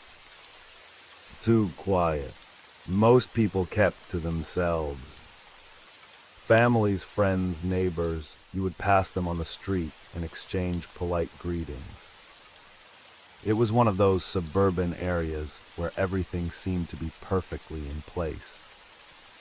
Neat lawns, tidy houses, the sound of children playing in the distance. But beneath the surface, something was wrong. I could feel it in the air. It wasn't until that evening that I first noticed it. I had just come home from a long day at work and was walking up the driveway when I heard it. A soft rustling sound, like someone was moving around in the bushes near my house. I stopped, frozen for a moment, listening. Nothing. I could have sworn I heard something, but when I looked, there was no one there. I shrugged it off. Maybe it was just a stray animal, a cat or a raccoon. The neighborhood had its fair share of wildlife. But as I continued inside, a gnawing sense of unease settled in my stomach. It wasn't just the sound, it was something else. A feeling, a sense of being watched. Later that night, as I sat in my living room, the sound came again. Faint at first, like something scraping against the wooden fence in the backyard. I turned the volume down on the TV and listened. There it was again, a soft rustling. It was strange, something about the way it moved didn't sound natural. Too deliberate. I stood up, walking to the back door. My mind raced with possibilities. Could it be the wind? No, the trees were still. Something was off. My eyes scanned the dark yard, the shadows playing tricks in the dim light. I stepped outside, my heart pounding in my chest. The cold air hit me like a slap, sending a shiver down my spine. But there was nothing. No movement. No sound. Just the silent night stretching endlessly before me. I turned back inside, feeling foolish for even entertaining the thought that something might be wrong. I tried to shake it off, but as I lay in bed that night, the sensation lingered. I couldn't stop thinking about it. The rustling, the feeling of being watched. Then, over the next few days, more things began to happen. Small things. The neighbor's car that had been parked in the same spot for days, never moving. A strange light flickering in the window of the house 2 doors down, even though no one seemed to be home. The dog across the street barking at nothing, a low, constant growl in the middle of the night. I couldn't explain it. But the more I observed, the more I realized that something was wrong. It wasn't just the little things, it was the way everyone acted. It was like they were all pretending. Pretending everything was normal, pretending nothing had changed. The most unsettling part was how it felt like no one else was noticing. My friends, my coworkers, even my own family, they all seemed oblivious. And that was the part that scared me the most. Why didn't anyone else see it? Why did it feel like I was the only one who knew something wasn't right? One evening while out for a walk, I bumped into Mrs. Thompson, the elderly woman who lived next door. She was standing by her mailbox, staring down the street, her eyes wide. She didn't acknowledge me at first, as though lost in thought. When I greeted her, she jumped slightly, as though startled, and gave me a tight-lipped smile. "Good evening, dear," she said, her voice trembling. "Is everything okay?" I asked, noticing how pale her face looked. "Oh, yes.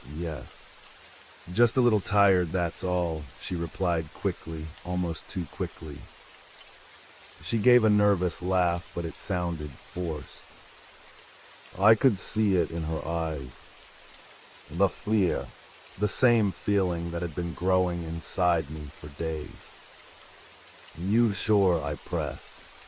She nodded, but before she could say anything more, her gaze shifted to the street behind me. Her eyes widened and she quickly turned and shuffled back into her house, leaving me standing there, feeling unsettled.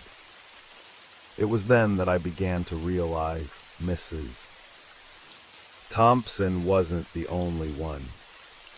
I had seen the same look on other faces, too. A nervous glance, a hurried movement, a sense of discomfort that no one was willing to acknowledge. They were hiding something, and whatever it was slowly but surely consuming them. That night I couldn't sleep. The rustling sound had returned, but this time it was louder. Closer. It wasn't just the bushes anymore. It was coming from behind the fence, from the alleyway that ran behind the row of houses. I tried to ignore it, telling myself it was just my imagination. But deep down, I knew I couldn't escape it. And that's when I heard it. A soft whisper, barely audible, but enough to make my skin crawl. "Away, seeing you." It came from somewhere in the dark, just beyond my backyard. My blood ran cold. I froze, listening, but there was no more sound. No movement. Just the quiet hum of the night. I didn't sleep that night. I stayed up, my mind racing. What was going on? What were they hiding? Why did it feel like the walls around me were closing in? The next day, I decided to do something about it. I had to know the truth. I had to uncover the source of the fear that was spreading through my neighborhood like a virus. Something wasn't right, and I wasn't going to stop until I found out what it was. And so I began to watch. I started watching. Every day, every night, I kept my eyes peeled, scanning every corner of the neighborhood. The sounds, the strange behaviors, everything seemed connected in ways that I couldn't quite explain. My initial suspicion had transformed into a gnawing obsession. What was I missing? What were they hiding? It wasn't just the rustling or the strange whispers. The more I paid attention, the more I realized how everything was connected.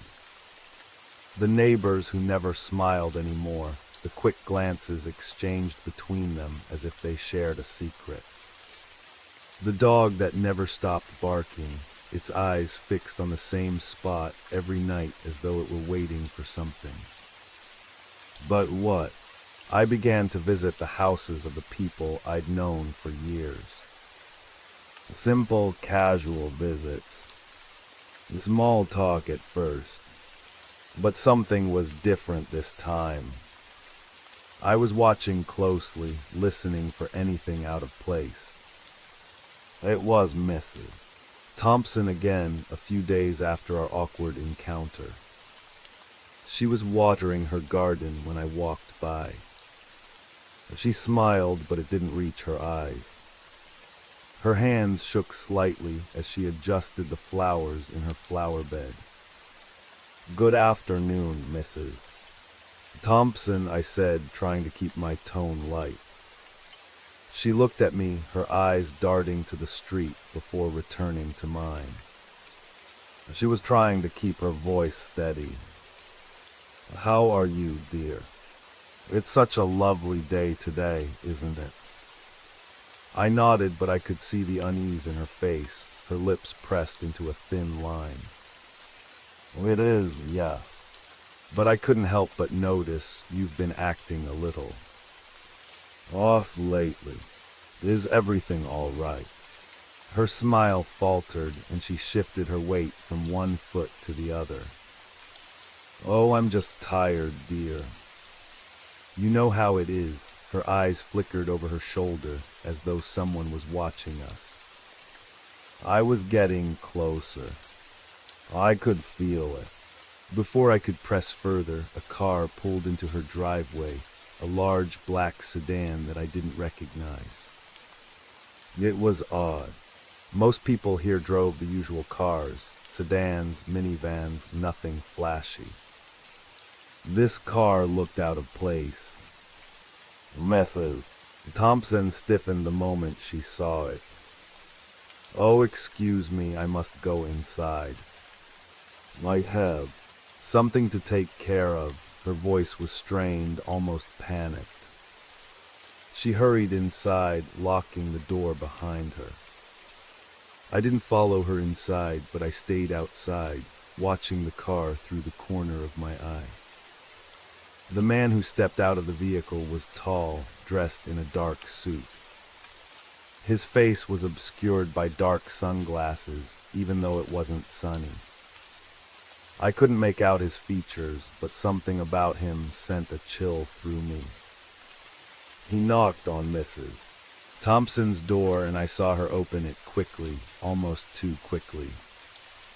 The man spoke to her, but I couldn't hear their conversation from where I stood. After a few tense moments, he stepped back, and Mrs. Thompson shut the door firmly. The car drove off, leaving a trail of dust behind it. I couldn't shake the image of the man's face. Why had he been wearing those sunglasses? Why had Mrs. Thompson seemed so afraid? I knew something was wrong. There was no way I could ignore this anymore. That night I lay in bed, replaying the scene in my mind. The car, the stranger, Mrs. Thompson's fear. It all connected in a way I couldn't explain, but I knew it had to. There was something hidden in plain sight, and I was going to find out what it was. The next day, I decided to take a more direct approach. I had to know what was going on. I couldn't trust anyone in the neighborhood. Not anymore. They were all acting too strangely. I started to follow the man. I had seen him once, and I knew he wasn't just some random person passing through. He was too deliberate, too careful. The following morning I woke early, careful not to make a sound, and I watched the street from my window. I waited. Around noon, the black sedan pulled into the street again. My heart skipped a beat. This time the car stopped in front of another house, one I'd never paid much attention to before. It was a small, run-down house at the end of the street, near the old park that no one visited anymore. The lawn was overgrown and the windows were dark. It was the kind of place you'd pass by without a second thought. But not this time. I watched as the man got out of the car, this time without sunglasses. His face was just as unreadable as before, but now I could make out his features. A sharp jawline, eyes that didn't blink, too cold for comfort. I followed him at a distance, my pulse racing in my chest. As he approached the house, I saw a familiar face peer out from behind the curtains. It was Carl, the man who lived there. Carl was a quiet guy, never spoke much to anyone, but I knew him well enough to notice that something was different. His posture was tense, his movements jerky. The man at the door didn't wait for Carl to open it. He knocked once hard. Carl flinched, and after a moment, he opened the door just a crack. They exchanged a few words, and I strained to hear, but the wind carried their voices away. I didn't know what they were talking about, but the way Carl looked at the man. It was like he was scared. And I could see it in his eyes, that same fear that I'd seen in Mrs. Thompson. Something was happening in my neighborhood. Something terrible. I stayed in the shadows, watching as they spoke. After a few minutes, the man turned and walked back to the car, leaving Carl standing at the door. He looked around nervously before stepping back inside. I didn't know what to make of it, but I had a feeling that whatever they were hiding was bigger than I could imagine. I turned to leave, but as I did, I heard something that made my blood run cold. A voice, quiet, almost a whisper, but clear enough for me to hear. It came from the bushes by the street, from somewhere just behind me. We know you're watching. I froze. The words hung in the air like a threat, and for the first time since this had all started, I was scared. Whoever or whatever was behind all of this, it wasn't just the people in the neighborhood. It was something else. Something watching me. Something more. The words echoed in my head. We know you're watching. The voice was soft, but the meaning was sharp, like a blade cutting through the fog of confusion that had enveloped me. I turned quickly, but there was no one behind me.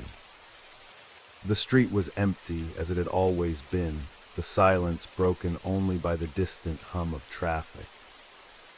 My heart pounded, every nerve in my body firing in alerts. I took a step back, my eyes scanning the bushes, the trees, even the empty windows of the houses. But nothing moved. The voice had come from somewhere close, but there was no trace of its source. No figure lurking in the shadows. It was like it had come from the air itself, from the ground beneath my feet. Was I hearing things? Was this all just in my head? I didn't think so. There was something wrong in my neighborhood. Something I couldn't quite grasp, but I knew I needed to.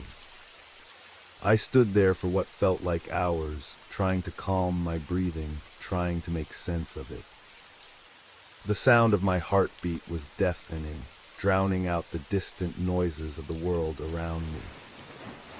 And then I heard it again, this time closer. A rustling in the bushes. I didn't need to turn to know what it was. Someone or something was there, watching me. I backed away slowly, the hair on the back of my neck standing on end. My legs were heavy, like they were filled with lead, but I forced myself to move, walking in the direction of my house. I couldn't afford to look back. Not yet. When I reached my doorstep, I slammed the door shut behind me and leaned against it, trying to steady my breathing. I glanced out the window, hoping to see something, anything, to give me a clue about what had just happened. But the street was as calm as it always was. Too calm. I tried to shake off the feeling, to convince myself that it was just my mind playing tricks on me. But deep down I knew better. This wasn't normal. The strange events, the fear in the eyes of my neighbors, it was all connected. Someone was hiding something, and they didn't want me to find out what it was. I couldn't let that go. Not anymore. That night, I decided to return to Carl's house. I needed answers, and I couldn't wait any longer. The man in the black sedan, the way Carl had reacted, I knew there was more to it. There had to be. I waited until the streets grew quiet, the usual sounds of the neighborhood fading into the darkness. I slipped out the back door, keeping to the shadows. The cold air bit at my skin, but I didn't care. My mind was set. When I arrived at Carl's house, I made sure to keep a safe distance. The lights inside were dim, the windows barely visible through the overgrown bushes. I crouched low, peeking through a crack in the blinds.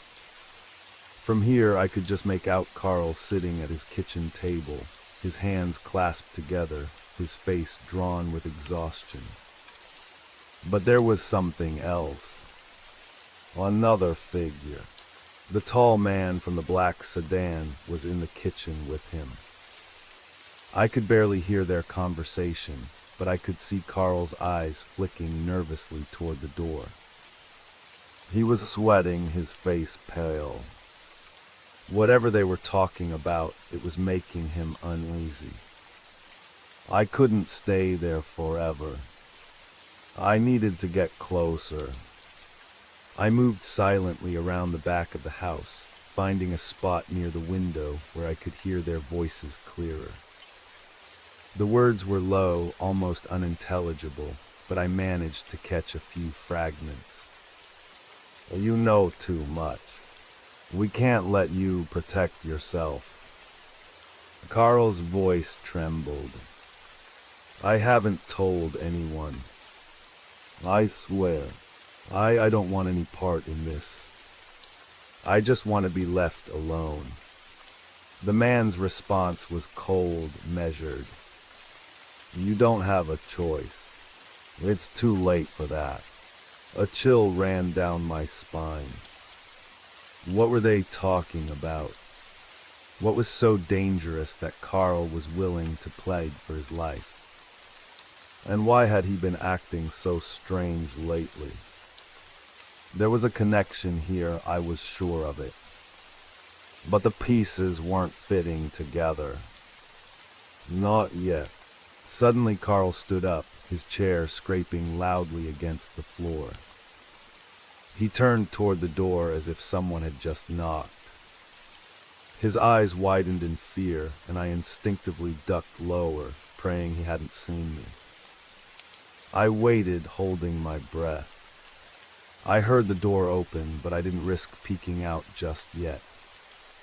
Instead, I crept further along the house, moving closer to the door.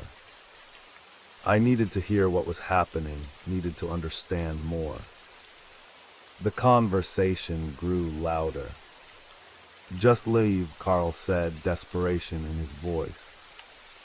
I don't know anything. I can't help you. The man was silent for a long moment, then finally spoke again. You'll do what we say, or we'll make sure everyone knows the truth. The truth about you, about what you've done. I froze. What had Carl done? Before I could process the thought, I heard the unmistakable sound of footsteps moving away from the door. The man was leaving. I quickly moved to the side of the house and pressed myself against the fence, waiting for the car to drive away. Through a crack in the gate, I watched the man get into the black sedan and drive off, the engine roaring to life. Carl was still standing in the doorway. His face was pale, his body trembling. I could see the fear in his eyes, the same fear I had seen in Mrs. Thompson and in the others. They were all involved in something much bigger than I had realized. I didn't stay to confront him. Not yet. But one thing was clear. Whatever was happening in my neighborhood was far more dangerous than I had imagined. I turned back, feeling the weight of the darkness close in around me. The quiet, the stillness, the lies, it was all suffocating. And I was being pulled deeper into it, whether I liked it or not. Whoever was watching me, whoever was controlling everything from the shadows, they were always one step ahead. But I wasn't going to stop. Not now. Not when I was so close. I was going to find the truth. And I was going to make sure everyone knew it. The next morning, I woke with a sinking feeling in my chest. My mind replayed Carl's conversation with the man in the black sedan over and over again. The words kept echoing, "You'll do what we say," or "We'll make sure everyone knows the truth." The truth about you, about what you've done. I couldn't shake the image of Carl standing in the doorway, trembling as if he was about to lose everything. He wasn't just involved in something, he was desperate to escape it. But what was it? What truth was he hiding? I tried to focus. I needed answers, but I knew it wasn't going to be easy. It was like there was a web of deceit, and every time I tried to pull on one thread, it led me somewhere even darker. I couldn't trust anyone around me anymore. Not even my own friends. Everyone was a suspect. Everyone had something to hide. I walked down the street, my gaze shifting from one house to the next. Every window felt like it was watching me, every shadow hiding something I couldn't see. The calm, suburban street that had once felt so familiar now seemed like a trap. My phone buzzed in my pocket, snapping me out of my thoughts. It was a message from Rachel, the one person who had always been a safe haven for me. She had no idea what was going on, no idea how deep the web went. But maybe, just maybe, she could help. "Hey, are you all right? You've been acting strange lately. I'm worried." I paused. The question seemed so simple, but in this context, it felt like a trap. Was she part of it? Was she asking because she knew something? Or was it just concern from a friend who didn't understand? I quickly typed back, "I'm fine. Just got a lot on my mind. We should catch up soon." I didn't want to drag her into this. Not yet. The last thing I wanted was to involve anyone else if I wasn't sure who was involved in what. But part of me knew I couldn't keep everything inside. I couldn't keep pretending that nothing was wrong. The rest of the day passed in a blur. I found myself pacing the house, thinking about Carl and the man in the black sedan. Every little detail from last night played over and over in my mind. My skin felt tight, as if something invisible was pressing down on me. I couldn't breathe, couldn't escape the sense that I was being watched. Later that afternoon, I decided to go back to Carl's house. I needed to know more. I couldn't let the fear of what might happen stop me. The truth was just out of reach, and I was going to find it. The neighborhood was quieter than usual as I made my way back, my footsteps echoing in the empty street.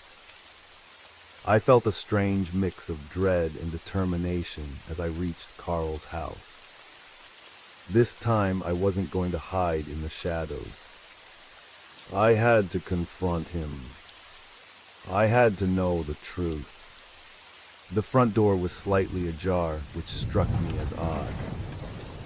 Carl was paranoid. He would never leave the door open, not with everything that had been happening. I stood there for a moment, debating whether to go in. But the urge to uncover the mystery, to understand what was happening, overpowered my hesitation. I stepped inside. The house was dark, eerily quiet. The faint smell of stale coffee lingered in the air. I moved through the living room, the floor creaking under my feet. The house felt abandoned, as though Carl had just vanished in the middle of whatever had been going on. I made my way to the kitchen, where I had seen Carl and the man in the black sedan talking the night before. The table was still set with 2 empty cups, their surfaces stained with cold coffee. But there was something new. A piece of paper, half crumpled, was lying next to the cups. I reached for it, unfolding it carefully. The handwriting was messy, hurried, as though someone had written it under duress. You know what you have to do. The sooner you comply, the sooner it all ends. If you don't, we will take matters into our own hands. There's no escape. The truth will be revealed. My breath caught in my throat. This was it. This was the message that Carl had been so afraid of. But what did it mean? Who had written it, and why was Carl so terrified of the truth? I was interrupted by a soft noise behind me. My heart skipped a beat, and I spun around, ready to confront whoever was there. But there was no one. The house was still, the only sound the faint hum of the refrigerator. I stood there for a moment, feeling the weight of the silence pressing down on me. I was about to leave when I noticed something strange. The window near the door was cracked open. I hadn't seen it like that before. A chill ran down my spine as I realized someone else had been here. Someone who didn't want me to find out what was really going on. I pushed the window open wider, glancing outside. And there on the ground near the bushes, I saw something. A small, shiny object glinting in the sunlight. I reached down and picked it up, my fingers trembling. It was a key, but not just any key. This one was different, old-fashioned with intricate markings on it. Why would Carl have this? And why would someone leave it here? I stared at the key for a moment, trying to make sense of it. But I couldn't. I didn't know what to do with it, what it meant. It didn't fit into any of the pieces I had so far. But I knew one thing, it was important. I pocketed the key and headed for the door, my mind racing. Whoever was behind all this, whoever was controlling the strings, was watching me. They were always one step ahead, and now I was tangled in their web. But I wasn't going to stop. Not now. I had to find Carl. I had to find out what the key opened, and most of all, I had to learn what they were hiding. Because I was getting closer, and I could feel it. The truth was just within reach. The key was burning a hole in my pocket as I made my way home. Each step felt like it was carrying me closer to something I couldn't quite comprehend. My mind kept circling back to the same questions. What was Carl involved in? What was this truth that had everyone on edge? The moment I stepped inside my house, I felt it, the sense that something had shifted. It wasn't just the feeling of being watched, that gnawing sensation at the back of my mind. It was more than that. It was the oppressive silence that had taken over every corner of my home. The kind of silence that made your breath feel shallow, your movements too loud. I locked the door behind me and took a deep breath, trying to steady my nerves. I wasn't alone in this. I couldn't be. I went straight to the kitchen, where I dropped the key onto the counter. My hands trembled as I examined it. The markings on it were foreign, unlike anything I had ever seen. They were etched into the metal, intricate designs that seemed almost symbolic. There had to be something more to this key than just opening a door. It felt like it was meant for something much more significant. The next step was clear. I needed to find out where it belonged. The question now was how. Carl had vanished. Whoever had left the note and the key for me had gone to great lengths to make sure I found it. They were playing a dangerous game, and I was their next piece on the board. I couldn't think straight. The pressure was starting to take its toll, the paranoia gnawing at me more with each passing minute. It was impossible to shake the feeling that someone was always a step ahead. I had to get answers, but the deeper I went, the more tangled the situation became. Was Carl in trouble? Had he known too much?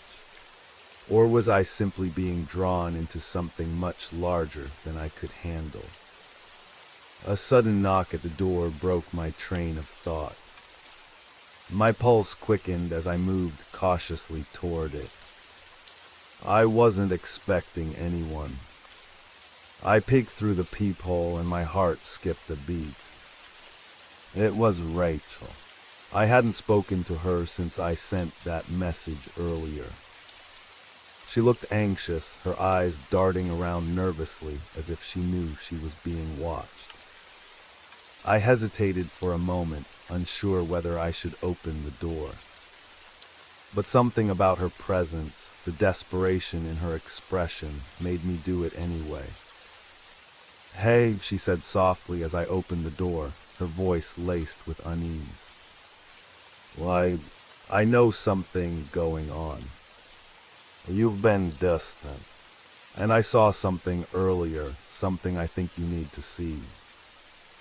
I raised an eyebrow, unsure of what she meant. "What do you mean?" She glanced around again before stepping inside. Her movements were swift, as if she feared someone might be following her. "You're not the only one who's been noticing strange things happening around here," she said in a hushed tone. I didn't want to bring it up before, but last night I saw Carl. He was acting weird. He was with someone I didn't recognize. And they were talking about something serious. I felt a chill run down my spine. "Who was he with?" I asked, my voice barely above a whisper. Rachel shook her head. "I don't know, but it was obvious they weren't just talking.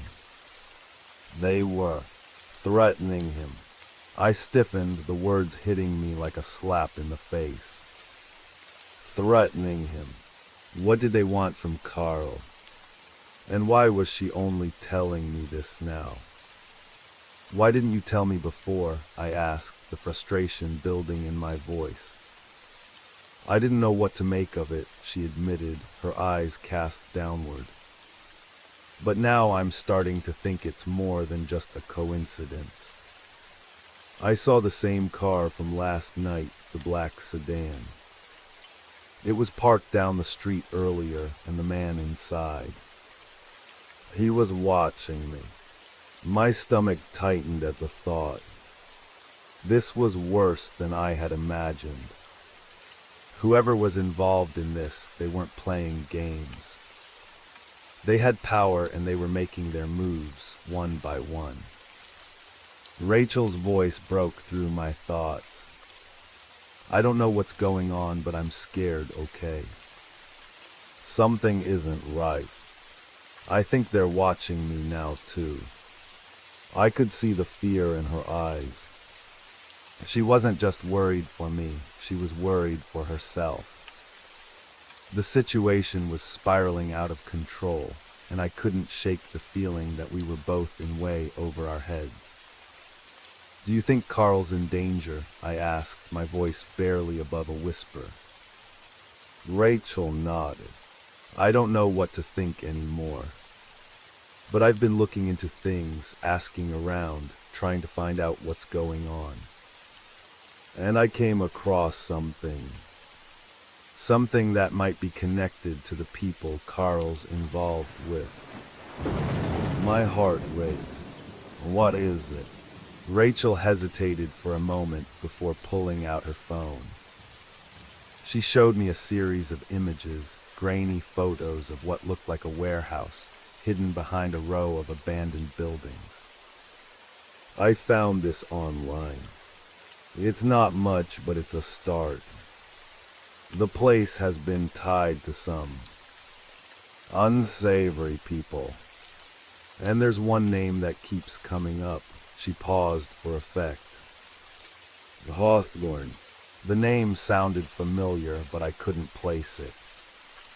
"Hawthorne," I repeated, trying to recall if I'd ever heard of anyone by that name. "Yeah," she said, but I couldn't find much. "It's like they don't want anyone to know about him. Or them. But I think it's connected to Carl. I think they're the ones behind all of this." The weight of her words settled in.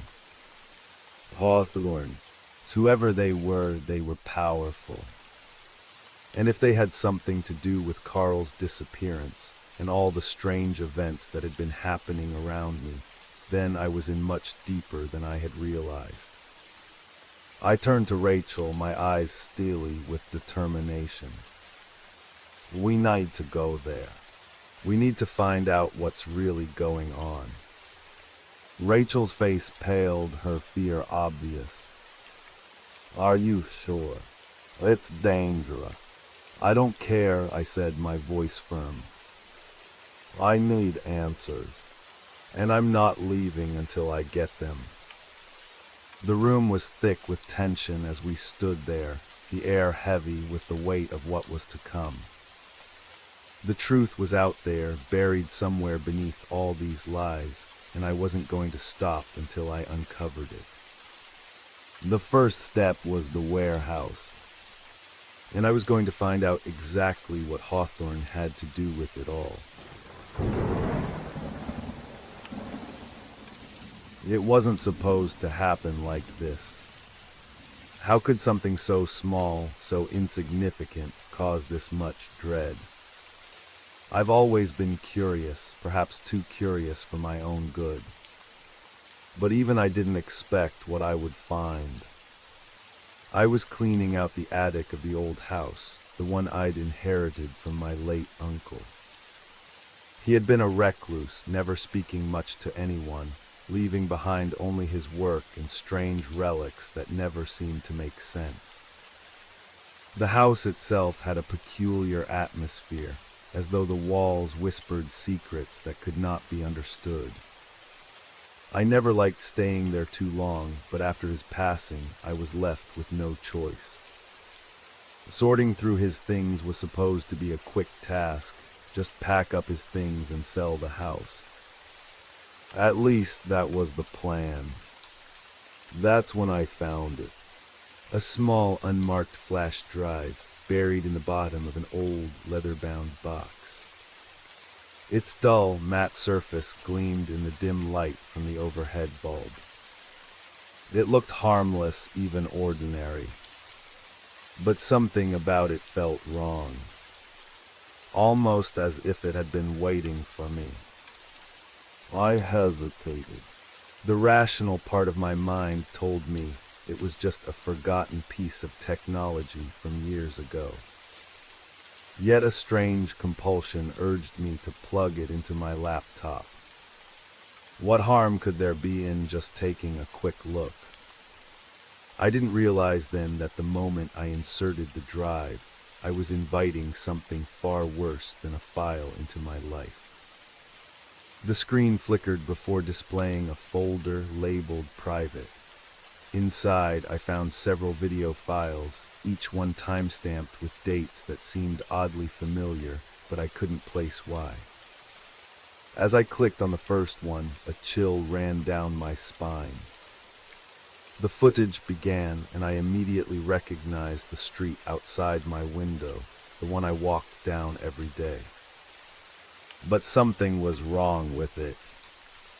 The images were distorted, blurry, as though they were trying to escape from the screen. The camera moved shakily, pointing at a familiar, decaying house that had been abandoned for as long as I could remember. But there was a figure standing in the yard. It wasn't clear, but it looked like someone I knew, someone I couldn't quite recall. The video ended abruptly, leaving me in an uncomfortable silence. My heart raced as I stared at the screen, not knowing whether I should press play on the next file or shut the laptop and pretend none of it ever happened. But the curiosity, the same curiosity that had led me to this point, pushed me forward. I clicked on the second file. This time the footage was clearer. The same figure appeared again, standing in the same yard. But now there was something else. A shape in the window behind the figure, lurking in the shadows. It was a distorted face, a face that I couldn't quite recognize, but also felt disturbingly familiar. I felt my chest tighten. I had to stop. I had to turn it off. But I didn't. I watched the rest of the videos.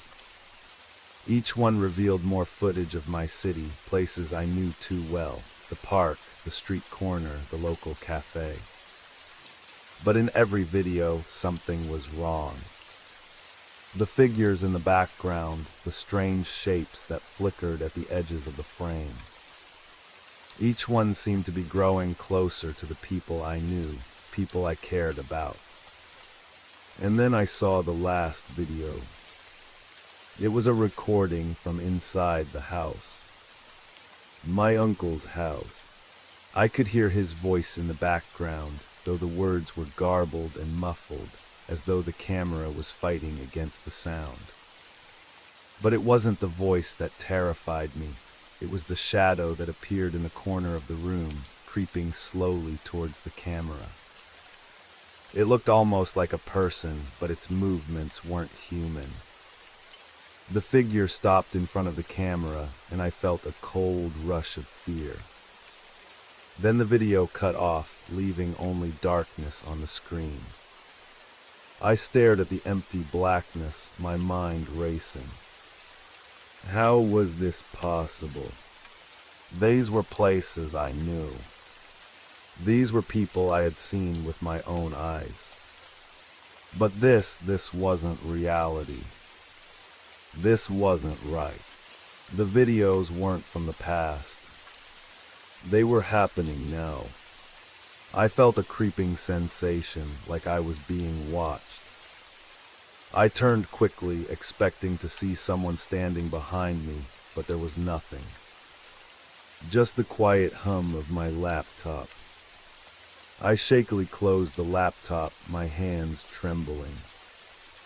But as I did, I couldn't shake the feeling that something had followed me out of the screen. I tried to convince myself that it was just a coincidence, that I had been too immersed in the videos. But deep down, I knew something was wrong. I needed to know more. I had to understand what was going on. Who was filming these events? Why were they happening? And more importantly, why did it feel like they were connected to me? Suddenly a sound broke the silence, the faintest creak, almost imperceptible, as if something was moving upstairs. The house groaned as if it had come alive, and I felt my pulse quicken. Was someone else in the house? I rose from my seat, my heart pounding, but the sound stopped as suddenly as it had started. I held my breath, straining to listen. But there was nothing, only the distant hum of my laptop. I tried to shake off the feeling of dread that clung to me like a heavy cloak. I was imagining things. But as I stood there in the dim light, I felt the presence of something unseen, something waiting. And then I heard it. A voice faint but unmistakable. It's not over. It came from somewhere deep in the house. I froze. The words echoed in my mind, sending a wave of cold through my body. I knew without a doubt that the nightmare had only just begun. I couldn't move. I stood frozen in the dim light of the attic, my ears straining to catch any hint of the voice again. The house felt eerily still, yet it was as though the air itself was thick with an unseen presence. The oppressive silence almost suffocated me. It's not over. The words echoed again in my mind. But this time they were not faint. They were sharper, closer, like they were coming from within the house itself. I slowly turned my head, scanning the dark corners of the room. Every shadow felt alive, every creak of the floorboards amplified in the stillness. I shook my head, trying to clear the thoughts that were rushing in. It's just the house, I muttered under my breath, trying to reassure myself. But deep down I knew it was. It wasn't just the house, and it wasn't just the videos. Something was wrong, horribly, terribly wrong. I walked over to the laptop, my hands trembling as I reached for it. I needed to see more. I had to understand. The last video, the one from inside my uncle's house, kept playing in my mind. The figure, the shadow that moved too quickly, too unnaturally. It had felt like it was aware of me, as though it had been waiting for me to discover the truth. The laptop screen flickered to life as I opened it again. The files were still there, all of them. But my eyes were drawn to the folder that had been buried beneath all the others, one I hadn't seen before. The folder was labeled before. My heart skipped a beat. I hadn't seen it earlier. It was like it had appeared out of nowhere. Without thinking, I clicked on it. The first video began, and this time the footage was clear. It showed a woman, a young woman, walking down a familiar street. I froze. It was my mother. I had to blink several times to confirm it.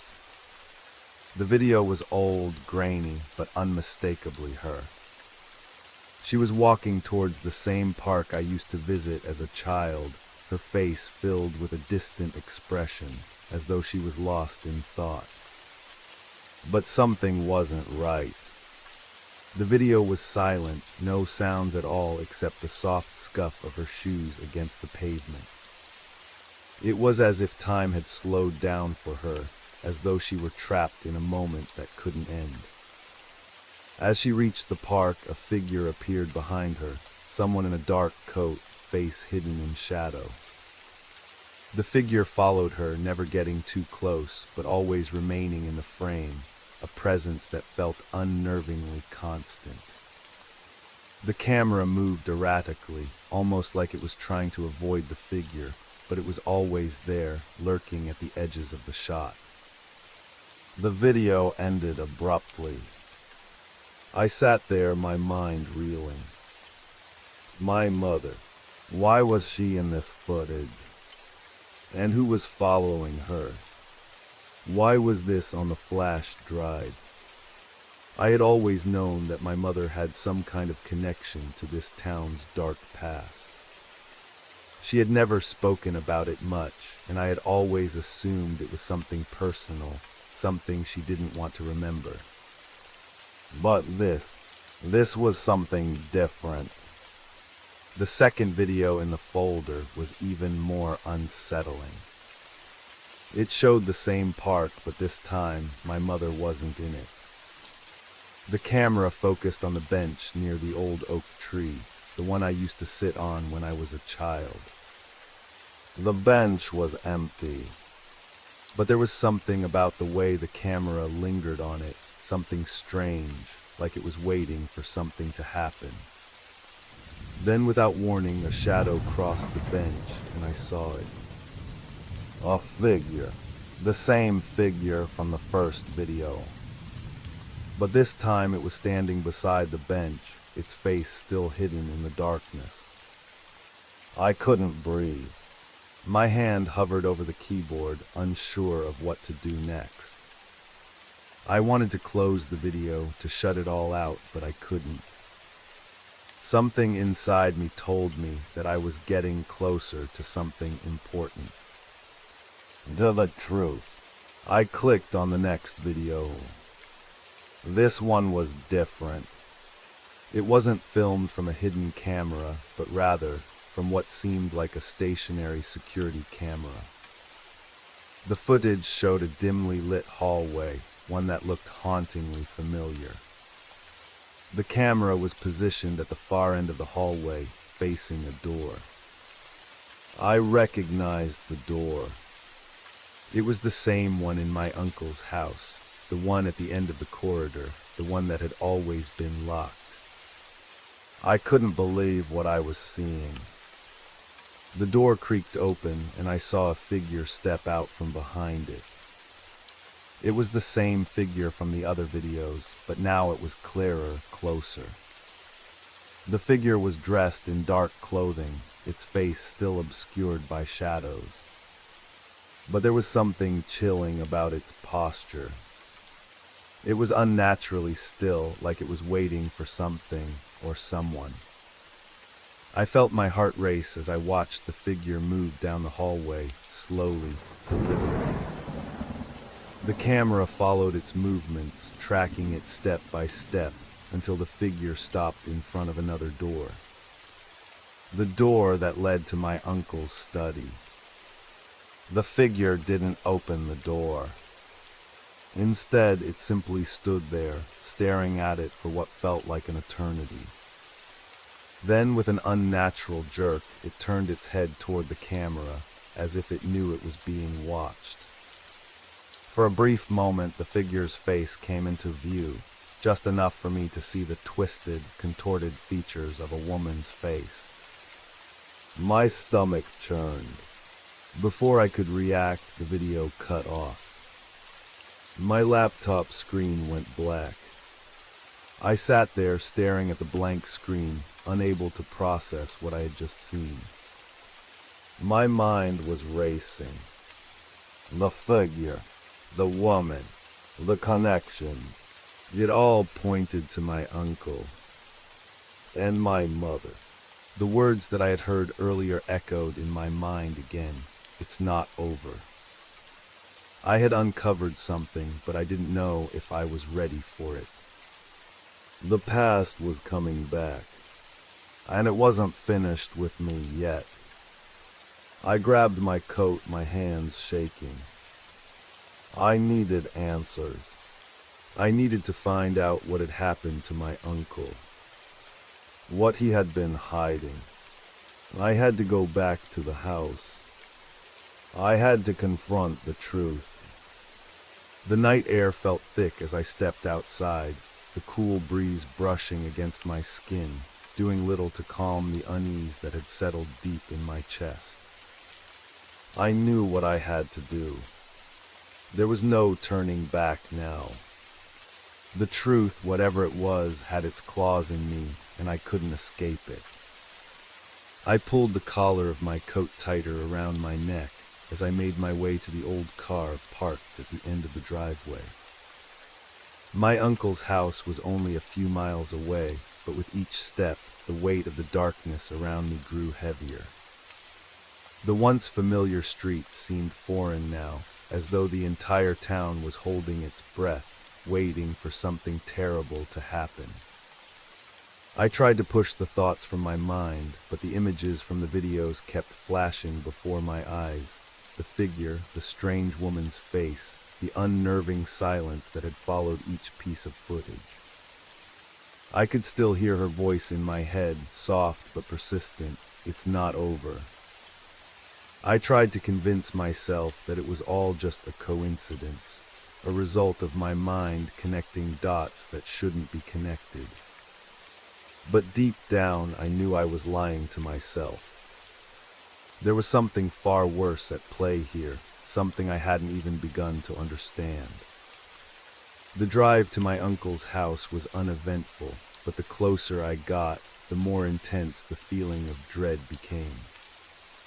It was as if the town itself was warning me, urging me to turn around and forget everything. The house loomed in the distance, dark and imposing, like a sentient being waiting for me to arrive. I parked in front of the house, the headlights casting long shadows across the overgrown yard. The windows were dark, the house seeming lifeless from the outside. But I knew better. I had been inside this house before many times. It had always felt like a place of safety, of belonging. But now it felt like something else, a tomb, a place where secrets rotted beneath the floorboards. As I walked up the creaky porch steps, I could feel the weight of the air pressing down on me, heavy with the memories of the past. The door was locked, just like it had been when I left. I took out the spare key from under the mat and turned it in the lock. The door swung open with a soft groan, the sound echoing through the empty house. I stepped inside, the familiar smell of old wood and dust filling my lungs. But it wasn't just the smell of a forgotten home. It was the smell of something more, something that hadn't been aired out in years. The house had been abandoned for so long, but there was a lingering presence here, one that didn't belong. I turned on the hallway light, but the bulb flickered weakly, casting long shadows that danced across the walls. The house was still. Too still. "It's not over," the words burned in my mind again, louder this time. I clenched my fists, trying to shake the feeling that something was about to happen. Something that had been waiting for me. I walked down the hallway, my footsteps soft on the creaky floorboards. The familiar pictures on the walls seemed distorted in the dim light. Their frames were cracked, the glass dusty. It was as if the house had aged in a way that defied time. But I couldn't stop now. I needed to get to the basement, to the place where the worst memories of my uncle were buried. I reached the basement door, the same one I had seen in the videos, the one that led to the room where he'd hidden everything. The door was slightly ajar, and I could see the faint glow of light from below. My heart raced. I hadn't seen anyone enter or leave the house since I arrived. I was alone, but that didn't make sense. With a deep breath, I pushed the door open, the hinges creaking in protest. The stairs descended into darkness, but there was an unnatural light coming from below. Not from a lamp or a bulb, but from something else. I couldn't explain it, but I felt it. There was something alive down there. I made my way down the stairs, the air growing colder with each step. The basement was vast, filled with boxes and old furniture. But it was the far corner of the room that caught my attention. The same corner where I'd seen the old bookshelf in the videos. The bookshelf that had always seemed out of place. I moved toward it, my body tense with anticipation. As I got closer, I could see that the bookshelf was slightly ajar, revealing a narrow passage behind it. A passage that led to another door. I hesitated. Every instinct in me screamed to turn back, but I couldn't. Some force was pulling me forward. I reached for the door, my hand trembling as I grasped the cold handle. With a slow, deliberate motion, I turned it. The door creaked open, revealing a small room. A room that had been hidden from the rest of the house for years. It was damp and cold, the walls covered in a thick layer of mold. But it was the center of the room that drew me in. A large wooden table sat in the middle, covered with old photographs, papers, and what appeared to be faded newspaper clippings. I stepped closer, my eyes scanning the papers. The clippings were all about disappearances, people who had gone missing in the town over the years. Names I didn't recognize, dates from long before my time. But as I dug deeper, I found a photograph that made my blood run cold. It was a picture of my uncle. But he wasn't alone. Standing next to him was a woman. A woman I didn't recognize. Her face was obscured, but her posture, her presence, felt familiar. It was as though I had seen her before, but I couldn't place where. The edges of the photo were torn, the picture yellowed with age.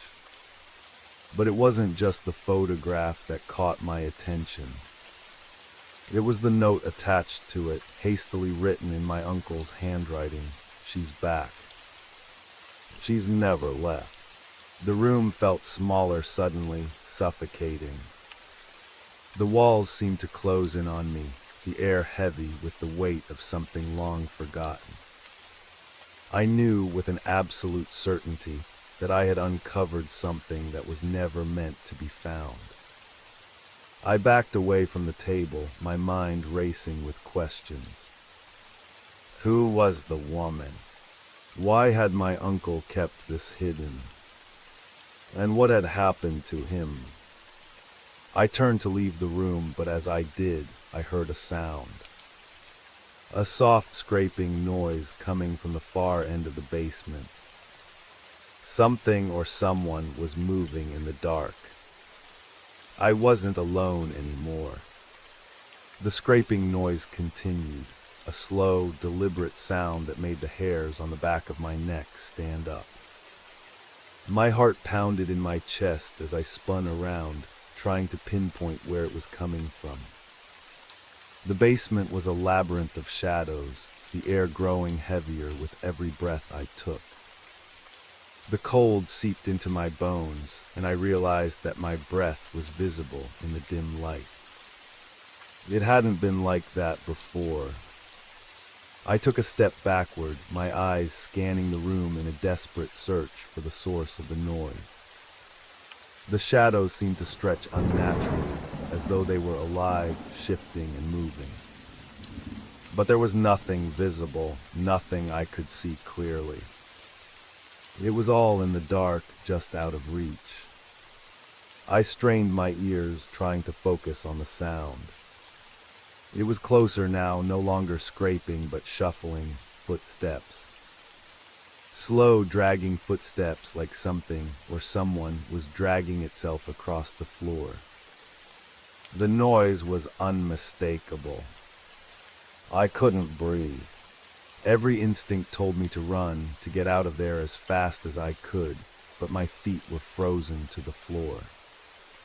I didn't know if it was fear or if something was keeping me here, rooted to the spot. I thought about the figure in the videos, the shadowy presence that had followed my mother and my uncle. The thought sent a shiver down my spine. Could it be? Could it be here now in this house? Was I finally confronting whatever had been lurking in the past, waiting for me to discover the truth? The scraping continued, the sound now accompanied by a low, guttural murmur. It wasn't words, just noise.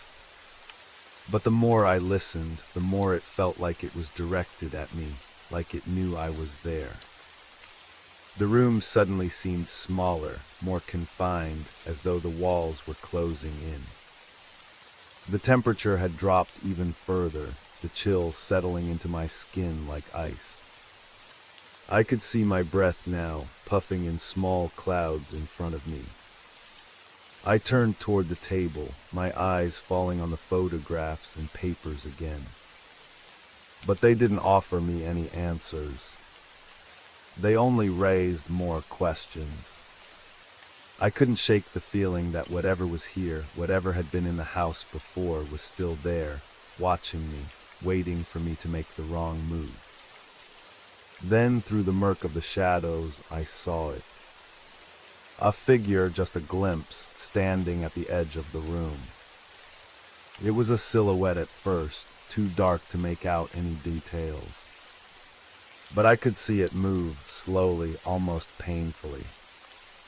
The figure's form seemed to distort with every step it took, as though it was shifting between dimensions, flickering in and out of focus. I felt my legs tremble beneath me, the panic rising in my chest. My mind screamed at me to run, but my body wouldn't obey. I stood there transfixed, unable to tear my eyes away from the figure that was moving closer. The shuffling footsteps grew louder, closer, and I realized with a sickening jolt that it wasn't walking anymore, it was crawling. The sound of its hands scraping against the floor, dragging itself, was enough to make me gag. I didn't want to look, but I couldn't stop myself. Then, in a moment that felt like it lasted an eternity, the figure stopped. I saw the shape of it more clearly now. It was humanoid, but wrong. So wrong. Its limbs were twisted, bent at odd angles, like it hadn't been made to move that way. The figure's head was tilted at an unnatural angle, and I could see something glinting in the darkness where its eyes should have been. I had no words. My throat was tight, my pulse hammering in my ears. The thing, I didn't know what it was staring directly at me, and I could feel it. I could feel its gaze, like cold fingers brushing against my skin. And then, in a voice that was both a whisper and a scream, it spoke. "You shouldn't have come back." The words were garbled, as if they had to fight their way through some twisted distortion. But they were clear enough. My blood ran cold, my legs buckling beneath me. I wanted to scream, but no sound came.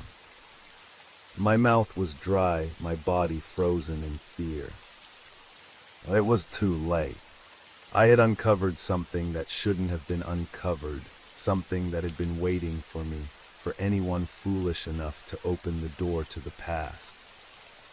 I took a shaky step backward and then another. My mind was racing, but my body wasn't responding the way I needed it to.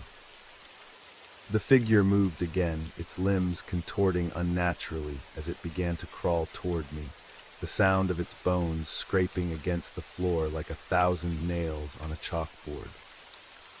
It was getting closer, faster now, as if it was sensing my terror feeding off it. No, I thought, I can't let it get me. But my thoughts were jumbled and fear blurred everything.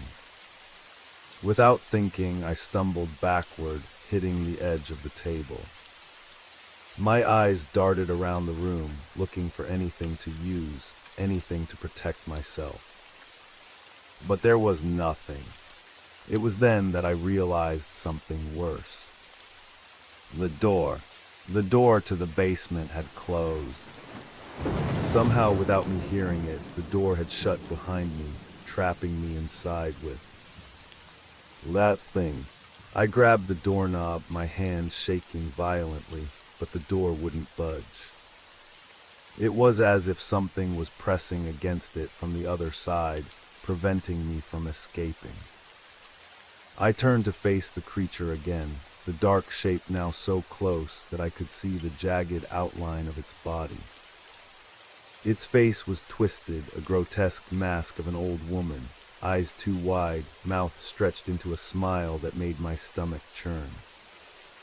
The woman, the one from the photographs, her features were unmistakable. "It's time," the figure hissed, its voice a rasping, guttural sound. Time for what? What was it trying to tell me? My head spun, my vision blurred as my legs buckled beneath me. And then, as if the world had been held together by some fragile thread, everything went black. I collapsed into the darkness, unsure of what was real anymore, unsure if I was even alive. The world around me was black, but it wasn't the comforting black of sleep. It was suffocating, pressing against my chest, suffusing every corner of my mind. My eyes snapped open, and I was no longer in the basement. The air was thick and musty, and the walls were familiar, yet unfamiliar. The space around me felt wrong, distorted. I could hear nothing but my own shallow breaths. I reached out instinctively, my hand grazing against a rough surface. The floor beneath me was cold and damp. I tried to push myself up, but my muscles felt like lead, slow and unwilling to move. Panic surged through me. My heart thudded painfully in my chest as I tried to remember what had happened, where I was, what I had just seen. That thing, the woman, the crawling figure. I blinked, desperately trying to clear the fog in my mind. The dim light of the room slowly began to sharpen, and the walls materialized before me, old wood splintered in places. The room I found myself in now was not the basement where I had collapsed, but a small, enclosed space I didn't recognize. It was as though I had been transported into another dimension entirely, one that stretched the boundaries of reality. It felt like a dream. It couldn't be real, but every part of me told me it was. I managed to push myself into a sitting position, my body stiff and trembling. I could feel the cold creeping into my bones, but it wasn't just the temperature. It was something deeper, something primal. Something that chilled me from the inside out. I could still feel the traces of the thing's presence, lingering in the air like a stale smell, clinging to the walls and the floor. It was as though it had left part of itself behind, its essence, its touch, and it was here with me. I stood shakily, my knees threatening to buckle as I moved through the cramped space. The dim light came from a flickering bulb above my head. The room was filled with shadows, and I could barely make out the corners, which seemed to stretch away into nothingness. I felt trapped in a nightmare that had no escape. Where was I? Why was I here? What happened to the basement? What had happened to the thing I saw?